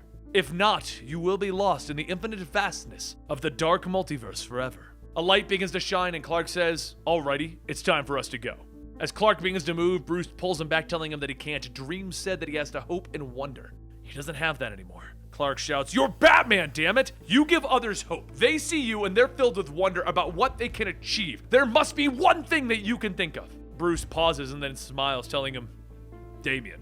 And Clark smiles back as the two walk through the portal. Back at the Rock of Eternity, Diana begins reaching out to everyone but gets no answers. She then asks Dr. Fate if he can sense the mace anywhere, and he tells her yes, faintly. But there's something else. It's on a cosmic scale. I've felt it before, but it is stronger now, and it must be coming from something powerful or someone. Diana and Fate look back and they see Kendra standing before the multiversal center, holding something up. Diana looks at it asking, what is it? And Fate yells that it is the astral brain of the Anti-Monitor. If the pure antimatter passes us through the multiverse's center, it could! Kendra shouts, blow up the dark once and for all. The Council of Immortals had trusted her. It's the only way to be sure. Diana runs up telling her to wait, but before she can throw the brain in, she falls to her knees, struggling in pain. Diana asks what's wrong, and then there's a loud rip as blood pours onto the ground. A pair of wings spring out of her back, tearing through her body, and Dr. Fate asks if that is still Kendra. The being standing there tells them no, not Kendra. She is Lady Blackhawk, and all roads lead to darkness. Fate prepares to get them out of there, but before he can finish bringing forth the Unk, there's a crack-a-coom as lightning strikes him.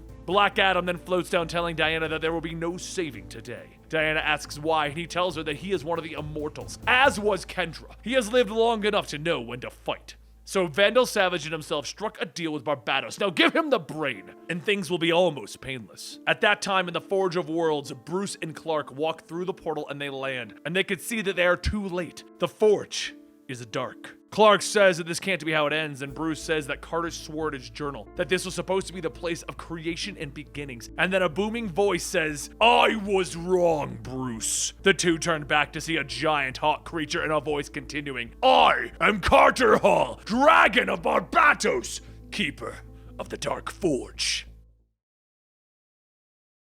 Each night, a man dreams. He dreams that he was a bird. No, not just a bird. A warrior. One that can fly, and gravity fades. He is truly free. But each night, that dream turns into a nightmare. All of his muscles weaken, his bones ache. Weight returns. The worst part, his wings shrivel and they shed, and in that instant, the man falls. But each night he wakes just before hitting the ground and dying. And then he goes back to the cave that he's been sleeping in. He gets up, adding another mark to the stone wall, keeping track of the days gone by. And just as the man carves in a new mark, he can hear the screeching from them. They're back, but this time the man is ready for them. Each week they come and they take another prisoner. The terrors of the sky, the Manhawks. The prisoners all run and hide, but the man doesn't run. Not anymore. The Manhawk swoops down to grab the man, but the man bashes the Manhawk's head with a stone hammer, thinking to himself that he's been biding his time for this. He's been preparing for this. The others just stand and watch, not reacting for helping, just watching. They are just ghosts. More of the Manhawks fly down, and the man grabs onto one of them, knowing that this is what he was born for. He was born for war! The two stumble to the ground, and the man looks back up, but he sees the other Manhawks flying back up towards their ship. So the man who cannot fly does the only thing that he can: climb. He climbs higher and higher, having the same thoughts of what he's been dreaming about, falling. And every dream he falls. But this time, this particular time, he doesn't. He keeps climbing higher and higher. And just as he reaches the top, he jumps, grabbing onto the flying metal ship. He makes his way through the ship, taking in everything that he's seeing. And as he walks through the armory, he knows that he has seen this place before. He knows this place, just like he knows those people down below. Somehow this is all familiar, but it's also so very wrong. The walls are filled with the artifacts of death, weapons of torture, a museum of the dead. As the man picks up a mace, he tells himself that this feels so right in his hands, like they belong there. And then it starts. The missing pieces begin to fill in. Things that didn't make sense suddenly do, and he remembers who he is. He knows where he is and who put him here. Just as the man turns back, his captor appears, the Hawkman. The two begin to battle, and the man remembers more of his memories. He received a distress call from Challenger's Mountain. The Challengers were lost in the Dark Multiverse, and he couldn't find them, but instead, he found the Forge of Worlds. That was what he had been searching for so long. This was the darkness that needed light. He was the man in the Forge of Worlds. All life depended on it. It was his destiny. Nothing could take him away from that, nothing but this nightmare of Manhawks. And the Hawkman tells him, yes, it was I who built this prison.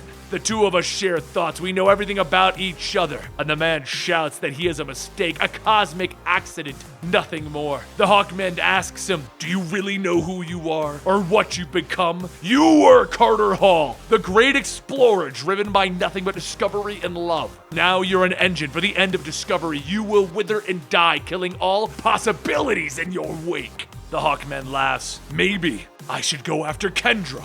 Carter Hall screams, no! As he hits the Hawkman with a mace. And he continues to slam that mace down, continuing to slowly remember the pieces. Kendra. He had almost forgotten Kendra. And the more he thinks, the more everything becomes a blur. Carter doesn't know who he is anymore. So instead he becomes rage. He becomes hatred. He becomes the Hawk. Carter wipes the blood from his face, looking down at the Hawkman, knowing something is wrong. He has all the pieces, but there are too many that don't fit. He has spent his lives uncovering mysteries. This place has done something to him, taken something. It's time to take it back. He grabs his wings and he flies. There are so many things that Carter doesn't fully understand right now, and the one thing that he knows for sure is that he is Hawkman, and he is coming home. But as Carter flies, his nightmares come back. He isn't a bird. He is a warrior, one that can fly and gravity fades.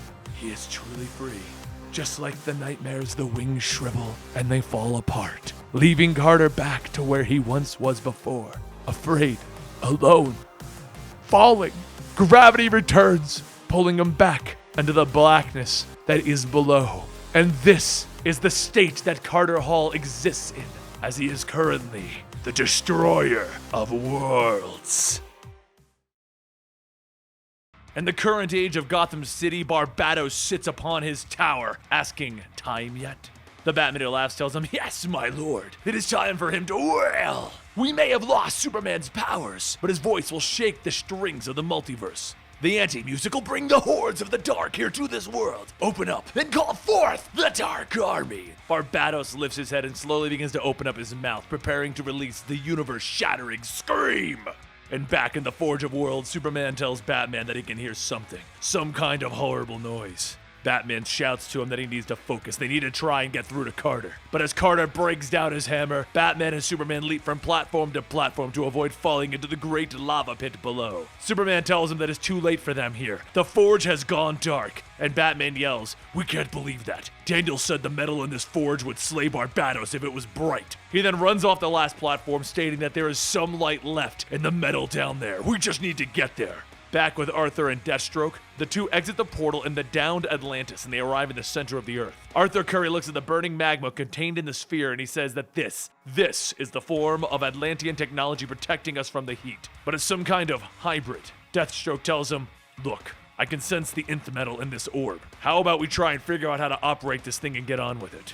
Meanwhile, over on Thanagar Prime, Hal Jordan and Mr. Terrific sit in their cell while Hal tries to concentrate on creating something from his will. But he's still having trouble. Terrific says that Starro is still jamming him. They need to find another way to get Plastic Man. And Hal tells him, "Yeah, but how?" And then a voice whispers to them, "Funny, you should ask." The two turn back and see a guard standing there and Hal asks him, "Who are you?" And suddenly the man's skin begins to shift and Martian Manhunter appears telling him, "I'm just an old friend."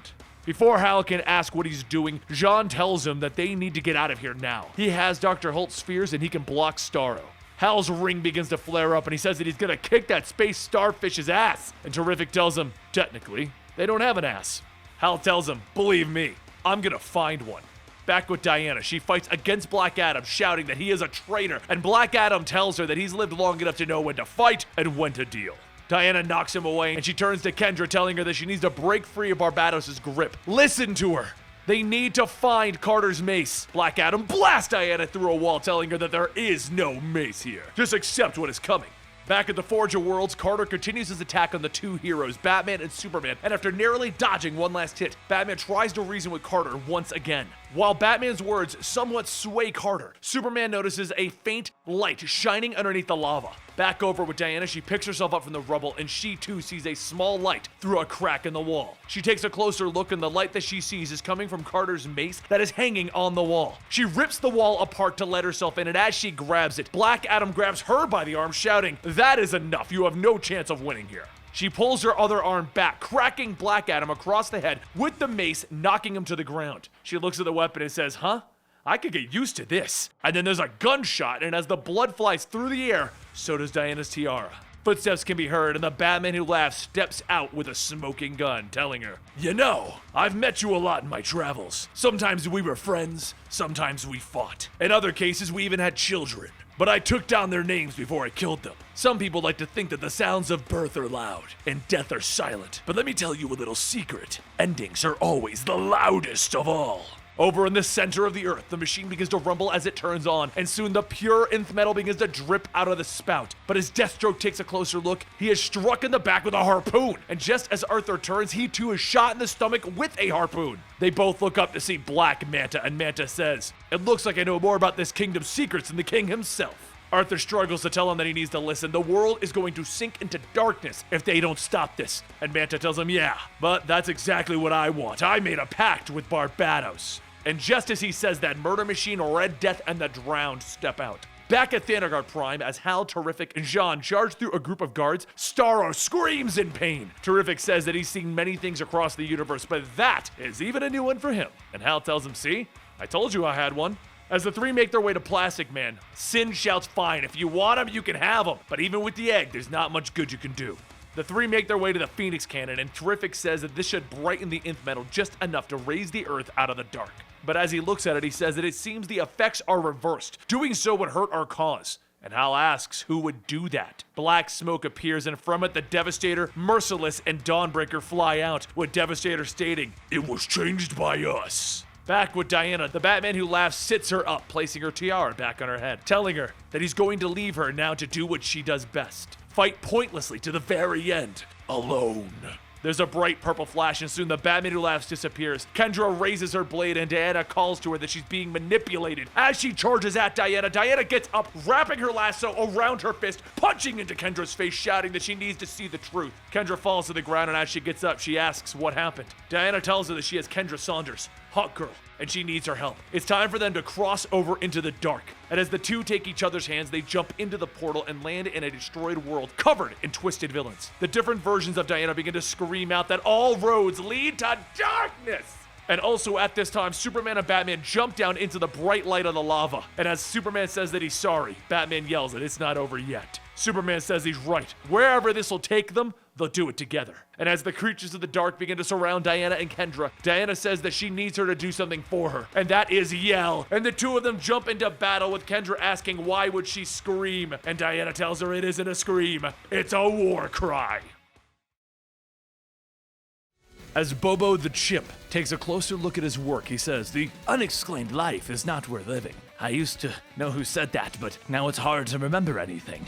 I can remember back when I was just an act in a circus and how my handlers were always mean to me. They would often hit and beat me, and I didn't do what they wanted. But out of that group, there was one man, a friend, who would save me. Rumor was that Fred wasn't all there in the head after being in a battle, but he was still kind to me, bringing me food, and even tried to help me learn songs. But because of that, the others killed him, and in Fred's final moments, he left my cage unlocked." As Bobo escaped fleeing into the jungle, not knowing what to expect, there were so many dangers and horrors in the world. And just as things had come to an end, he appeared.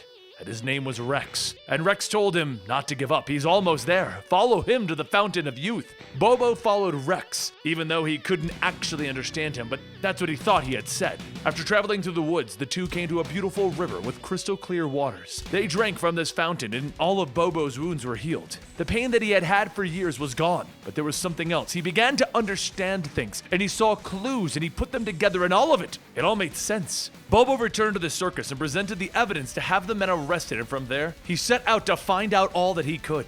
And back in the current timeline at Black Hawk Island, why is he having trouble remembering? Why is he having trouble concentrating? Detective Chimp needs to learn what's going on.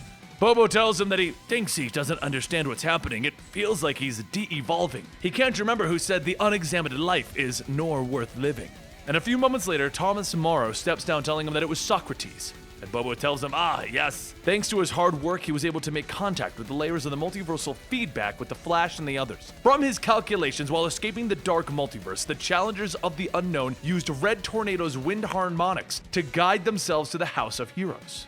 Before returning to Earth, that frequency appeared to be the same one that their allies were now riding, on board the Monitor ship Ultima Thule, en route to the heart of the multiverse. Thomas says that Socrates is the least of their worries. His immediate concern involves the immutable laws of physics, which is why he must borrow Dr. Magnus for a moment. As the two leave, Thomas mentions that he feels that Detective Chimp is losing it. The bigger the words that he uses, the lower his intellect seems to go. They also have something else. Thomas leads William to a boiling pot of water with an egg in it. And William asks, what is he looking at?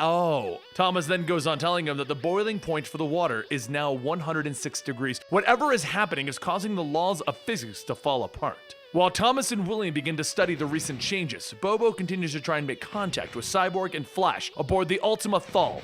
Small patches begin to come in, and on the other end, the Flash shouts, "Mayday! Everything everywhere is going to die! SOS!" The Flash looks back, asking Raven, who is currently struggling to maintain the ship's emotions, how things are going on her end. And she tells him that the vessel's living music empathetic drive is confused, afraid. Everything is out of tune. The Musica Universalis is breaking down into noise and feedback. The Flash says that all of the 52 universes that make up the multiverse all exist at the same time in the same place, but they're separated by a frequency vibration. So the House of Heroes that we are looking at is right here. All we have to do is tune into its location. Raven says that she can't find it. The Ultima is lost. It's guided by instinct, trying to return to Otin, the super judge, the last of the monitors, to protect the multiverse. And the Flash says that this sounds like their guy. She won't have to experience the ship's pain any longer. The controls are designed for creatures who can alter their scale and pitch at will to travel throughout the multiverse. And that is something that he can do. Raven tells him that no, it's too late. Something is bearing down on them through the noise. Enormous, disoriented, faster than thought. The wild hunt is upon them. Out outside, 2 missiles shoot by their ship, and the Batman Who Laughs says, "Look at them. They think that they can whistle a tune. The cosmos would give them a ride to Valhalla." The song ship's tune is weak. The carrier's drumbeat carries a darker authority. Let's make them hear it. Arm the warheads!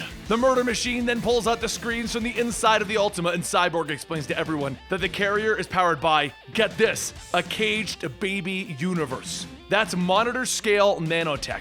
They can track and follow us anywhere. And the Batman Who Laughs begins laughing. They're finally getting it! Soon the Ultima Thal begins to pull out into the universe, and Cyborg says that he has an idea. The baby universe is rich in cosmic potential pulled straight from the World Forge. If they can free it, it will stop the carrier in its tracks. All that positive energy might set the multiverse back on the right track. They'll be able to correct everything and prevent the Dark Multiverse from taking over. The Batman Who Laughs tells everyone to prepare to board. Murder Machine, open the door!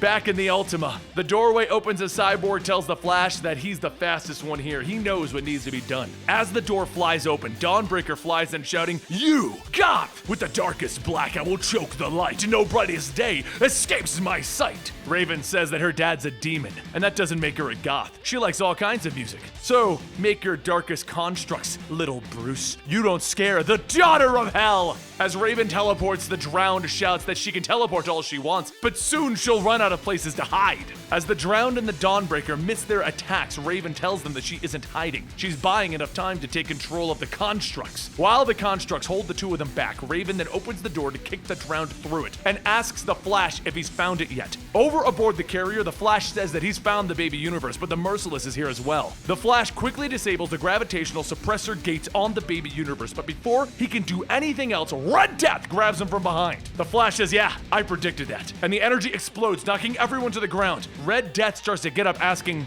"What just happened?" And the Flash tells him that he just hit him with a pure positive energy of creation. It just shifted his polarity. It reversed you, Red Death. Red Death looks at himself, but he's now gold instead of red, and he tells him, "My name is Barry Allen. Bruce is gone. The screaming rage. How do I fix this?" The Merciless begins to get up, and the Flash says, "Well, we're standing here at the end of infinity, doing our best to prove that it still means something to be a hero." Both the Flash and Red Death turn their attention to the Merciless, and they begin punching. And while everyone continues their fights, the Flash tells Red Death that they need to escape to Thal, but Red Death tells them that they can't. The Dark Knights have captured the universe again. Someone has to stay to keep it from expanding until it's too big to recapture. Murder Machine says that the carrier has been compromised. They must return before it's too late. Soon, the Dark Knights begin to retreat from their carrier, their device that allows them to soar the multiverse. And the Devastator charges at the Flash and Red Death, but Red Death says, "There's always a sacrifice. Now go, Barry." The Flash pauses and he calls for a door. And Raven shouts that she doesn't understand. They were just winning. The music, it's all noise now. The Batman Who Laughs shouts to Red Death, "Well done, traitor! You played your part. You gave them one last taste of hope! We expected this weakness from you. Now you can feel what it's like to be a being of darkness, charged with positive energy, and how it'll rip you to shreds." As the Red Death's body begins to shine and explode from within, all of the other Dark Knights stand there watching as he dies. Back on Black Hawk Island, Detective Chimp sits on his desk, and the transmission from the Ultima Thal comes in, and Flash says that they did it. They're nearly to the house of Zzz. The feed cuts out, and soon, Detective Chimp begins to feel the effects of his brain leaving. And when he suddenly begins to switch on Red Tornado activates, shouting, "No! They've opened the door! They've opened the door to the dark!" He releases a blast of wind, and he falls to the ground, stating that they tried to close the door, but they underestimated the power. They carried it home with them. Their plan is to inject a fatal dart into the heart of the multiverse and watch it all die. It's a trap. The Justice League has been herded there. The first sign that the end has arrived will be a word, a plea. Help. Back on the Ultima Thal, Raven shouts to Barry that the carrier's warheads are firing, and they're charged with dark energy. They've become a poison dart. They're headed straight into the heart of everything, and the Flash says, "They wanted this. They were hunting us. They were aiming us. We need a miracle now." As the Ultima Thal gets closer to the House of Heroes, everyone on Black Hawk Island begins to prepare for the worst, and Thomas says that it's been a pleasure working with them. Detective Chimp tries to talk, but as he does, his speech begins to revert, and suddenly he begins to feel something pulling at his mind. A bright light shines, and a voice calls out to him from inside his mind. He looks around asking if that's Stubbs. Where are we? And Stubbs tells them that they are super chimps. They gotta stick together until the end. Soon, more of the super chimps begin to appear, and Batman Chimp asks Detective Chimp, You wondered what DC meant, right? Detective Chimp, we've watched your life, and we've got everything fixed in 2067. The 53rd world is here to help. So, are you ready to save the universe, Detective Chimp?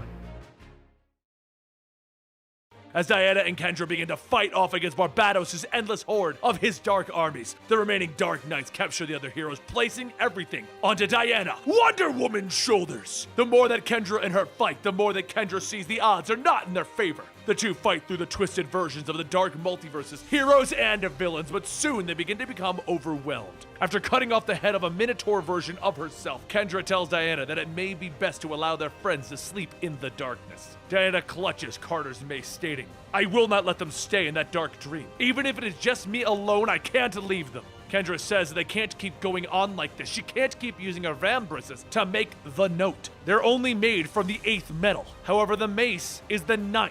Use that to play the note, and hard. Diana takes the mace and slams it against her vambraces, calling out to everyone to hear her call. As the clang of metal rings throughout the air, the other Justice League members hear it, and all at once their eyes open. They awaken. Once the heroes have a clear mind, they all begin to battle against the Dark Knights. And Slade Wilson, Deathstroke, tells everyone, this is kind of pointless since we have no metal.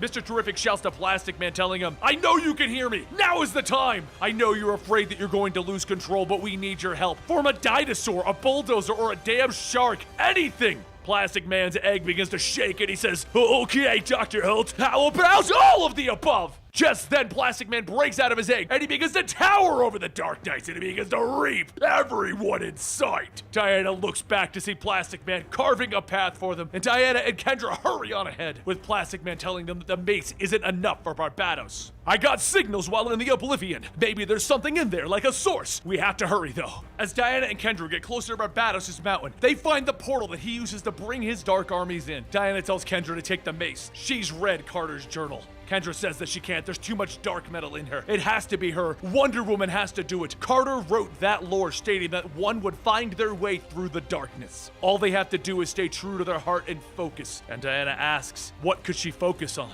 Kendra goes on telling her to focus on what she always focuses on, her friends. She makes people see the truth, that they are loved and worth it, just as she did for her. Wonder Woman is what binds everyone together, saving those who feel alone and hopeless. Diana takes her lasso and hands the end to Kendra. And as Diana lowers herself into the portal, Kendra tells her, I won't let go.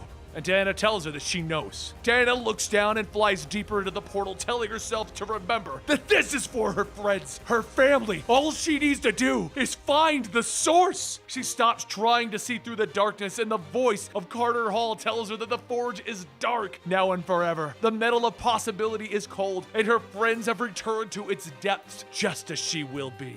She stops and listens and states, wait, is that Carter? But that's when another voice calls out to Carter. He lifts his hammer and he stops and he asks, who? Kendra swoops down shouting that it is her! It's Kendra! And Carter asks, Kendra? Barbatos yells that he is the dragon of the forge, just as he once was, and nothing more. Barbatos lets out a dark energy attack, sharking Carter, telling Diana and Kendra that that will be enough. My Dark Knights have conquered your worlds. We have waged war across the multiverse, and now. But then another voice tells him, yeah, and so have we. We've seen all of your evil Batmen, and we raise you ours. Barbatos looks back, and the Thull, the musical ship that flies along the frequencies of the multiverse, along with Bobo the Chimp, known as Detective Chimp, leading the charge of the Batmen of the 53rd Earth, attack him. But back down below, Carter Hall is stunned. Diana looks at the molten lava surrounding Carter and tells Kendra that she knows what needs to be done. Hold tight to the lasso. Make Carter see. Diana dives into the lava, and Kendra yells to Carter that he needs to remember who he is. We're Carter Hall and Kendra Saunders, proud leaders of the tribe of the bird. We've lived for 1,000 years, and this is not where our story ends. It has been stolen, and we have to take it back. As Kendra goes on, the Joker dragon slithers up, hitting her with a breath attack, knocking her down. However, just then the forge begins to shine, and some of the Dark Knights tell Barbatos that the forge is lit. Barbatos shouts, let it light, let them hope. They are in my realm. Who is foolish enough to believe that they can win? Diana calls back that she can answer that, and from the pits of the forge, Diana, Superman, and Batman all raise up wearing a set of shining armor. Once clear, Diana tells everyone aboard the Thull that she has Superman and Batman, and Superman asks if everyone's okay up there. The Flash says, well, the multiverse is falling apart, but Cyborg and me found some cavalry at the House of Heroes. What the heck are you guys even wearing? Batman tells him, it's the 10th metal from the Forge of Worlds. And the Flash says, yeah, well, you win. Diana tells Cyborg to turn the Thull around, but as he's about to, Barbatos begins his attack on the ship. Cyborg tells him that they are fine but trapped. Raven can't get us out of here just yet, but he spotted the cosmic tuning fork. Barbatos has it at his summit. They could use it to channel the 10th metal. And as Diana and the others try to get above everyone, Superman tells Batman, you can climb up on my back so that. But as Superman speaks, a Joker dragon tries to bite down on Batman, so he punches it in the nose, climbing on the back of it, telling Superman, I got it. Once Batman is high enough, riding the Joker dragon, he calls out to Aquaman and Hal Jordan. And as he does, the light shines in Batman's hand as he starts to forge 2 batarangs of the 10th metal. It is at that moment the story in Carter's journal continues. It is said that the 8th metal is the stuff of gods. The 9th metal is the dark energy that gives its carrier powers to defy physics, and the 10th is also called Element X. That is the metal of the so-called forge itself, the metal of pure possibility. They say that whoever wields it can have it take the shape of whatever is needed, and arm whoever the bearer wishes. Batman throws the batarangs and they land on Arthur and Hal's chest, and then they stand up wearing a suit of 10th metal armor. Barbatos watches as the heroes begin to fight back, readying himself with another anti-music scream, and just before he can open up his mouth, Carter shouts, no! His massive body rises out of the pits and he swings his hammer, cracking Barbatos in the chest. While Carter and Barbatos fight, Barbatos calls out to his favorite knight and tells him to enact the final plan. The Batman who laughs begins to pull on a leather strap, stating, yes, my lord. The plan all begins with the Overmonitor. The Overmonitor, the man who was bandaged in all of the origin stories of the Dark Knights, the one that the Batman who laughs was talking to, begins to ask, why are you doing this? And the Batman who laughs tells him, we're going to destroy everything. The idea is by using positive energy, which is you, negative energy, which is the Anti-Monitor's astral brain, and dark energy, which is myself. We're going to blow apart the realm! And that's when a voice calls out to the Batman who laughs, and Batman asks, do you call this a Batcave? The Batman who laughs smiles, telling him, you know your suit of armor won't work down here. Its energy is canceled out. So it's just the 2 of us, and my sons. The Batman who laughs Robins all begin to run towards Batman, shouting, crow, crow, crow! And Batman drops a smoke bomb as he jumps over them. And that's when the Batman who laughs and Batman himself start to take shots at one another, each of them cracking each other across the face. And just as Batman is about to deliver the final blow, there's a gunshot in his stomach. He falls to his knees, and the Batman who laughs says, this was the same gun that killed our parents. I'd like to keep it as a reminder. But the Batman who laughs then begins to slowly take aim at Bruce Wayne's head. And as he pulls the hammer back on the gun, Bruce tells him, just fire the damn gun. The Batman who laughs tells him, oh, I will. But that's when there's another gunshot. Except the Batman who laughs suddenly has a flag sticking out of his back with the word bang on it. He reaches to pull the flag out and the Joker steps out. You know, you're more like the Batman who talks. But still, this Batcave is better. The Batman who laughs pulls out his weapon, telling him, so we're gonna have an old-fashioned 3-way fight. And the Joker says, not exactly. So, partners, bats? Bruce pulls out 3 batarangs, telling him, I'm going for the legs. And the Joker pulls out a batarang axe, telling him that I'm gonna take the face. Together, Bruce and the Joker begin to take down the Batman who laughs, and as this is happening, Bruce looks over and tells the Joker, let's be very clear about this. We will never speak of it. The Batman who laughs manages to push Bruce and Joker back enough to try and run to his destruction device, but the Joker throws one of his axes, cutting the Batman who laughs arm, and it lands in the lever. Bruce runs over, grabbing the Batman who laughs, and as the Batman who laughs reaches out for the lever, the Joker swings with another axe, cutting off his fingers. The Batman who laughs pauses for a moment and begins laughing. And he makes a break for the device again. Back outside, the heroes fight through Barbatos' armies. However, Barbatos himself stands above a defeated Carter, holding his hammer. Barbatos gets ready to lift the hammer up, and as everyone sees this, Diana pulls off her bladed vambraces and throws it at Kendra. Diana tells her to go, and just as Kendra slides on the vambrace, she spins back around, flying through Barbatos' back and out his chest. As his body begins to bubble and fade away, Kendra says that was satisfying, but he won't stay down for long. Diana then says that the antenna that was destroyed was their last option, and Bruce comes out of the cave with the Overmonitor, stating, maybe not. The Overmonitor tells everyone that the armors that they are wearing forges everything. It is in every bit of matter, every living person in trace amounts. It is dangerous and it is powerful. There has never been so much of an Earth before, so through all of the humans, you can connect all of them and raise the Earth. Bruce asks if what he is saying is true, then they could use the 10th metal to reach out to everyone that is lost in the Dark Multiverse, in the darkness, and show them a way back. Fulcrum Abonis. So, the Justice League puts their hands together and they begin to focus their energies, looking for those who are lost. Their energy reaches out to everyone across the world, connecting one another and brightening the entire planet. And as the Earth is covered in light, the heroes begin to see something. With that power gathered, the heroes did cast out the Dark God. However, they also broke something else, the Source Wall. And now, with a hole in the very foundation of the edge of the universe, greater mysteries are awaiting. In the epilogue of our story, the heroes returned home, where Bruce welcomed everyone to the Wayne Manor to hold a celebration for their hard-fought victory over Barbados. As everyone takes their seats, Bruce says that he would like to say a few words before they get started. For the most part, their world has been set right. The damage caused by Barbados and his Dark Knights has been reversed. By virtue of the 10th metal armor that they wore, Challenger's Mountain stands where it belongs in the heart of the Rockies. Barbados is trapped and changed, forged by the Overmonitor himself at the bottom of the Dark Multiverse, forced to watch the world forge burn bright. Seeing them all here now, he just wanted to say that he is so damn proud of each and every one of them, and with that he wanted to thank them. However, there is another reason that they have all been brought here. It is not to revel in their victory, but to understand what is coming next. Bruce looks at Kendra and says that it's time, and she says that he saved the fun part for her, huh? Fine.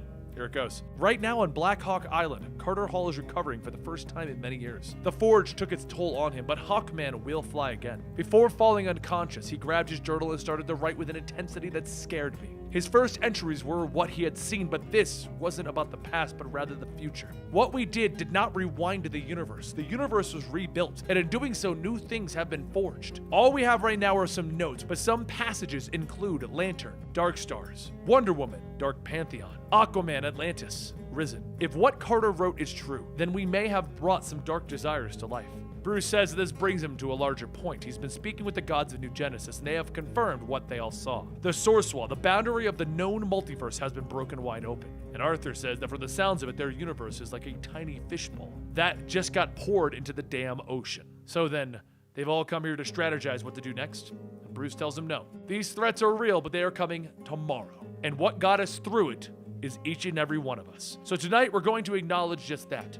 We will have one night before we go into action. A night as one tribe, standing together. So with that, the heroes toast to new beginnings. And Bruce says to everyone that if they follow him into the next room, he has some entertainment for everyone. Everyone heads over there. Damien and Jonathan hit the guitars as Alfred backs them up on the drums. Everyone is dancing and enjoying themselves, but Bruce pulls Clark and Diana aside, leading them down the hall into another room. Clark says that the universe just seems to have gotten so much bigger, and Diana adds that they're going to have to rethink everything. Bruce tells them that he knows, don't worry. He's been working on a plan. Spread out across the desk in front of them is the blueprints with the title Hall of Justice written on it. If you stayed around, holy crap, thank you. Thank you. Each and every one of you. And don't forget that if you want to support more videos like this, you can join us over on our Patreon, linked down below. It's over there that you can get a weekly podcast, you can get raffles for comic books, you can get featured on the videos themselves, or you can join us for a movie night. All of that over there to support us more directly, and I invite you to join us there, because, I mean, obviously it's my Patreon, why wouldn't I invite you to join me over there? Either way, thank you for watching this incredibly long video. You are awesome, whoever you are that watched this. Paul, Mike, Jessica, Shelly, Vivian, Richie, Archie, Bruce, Clark, Diana, Michael, I think I said Michael, Bob, Dan,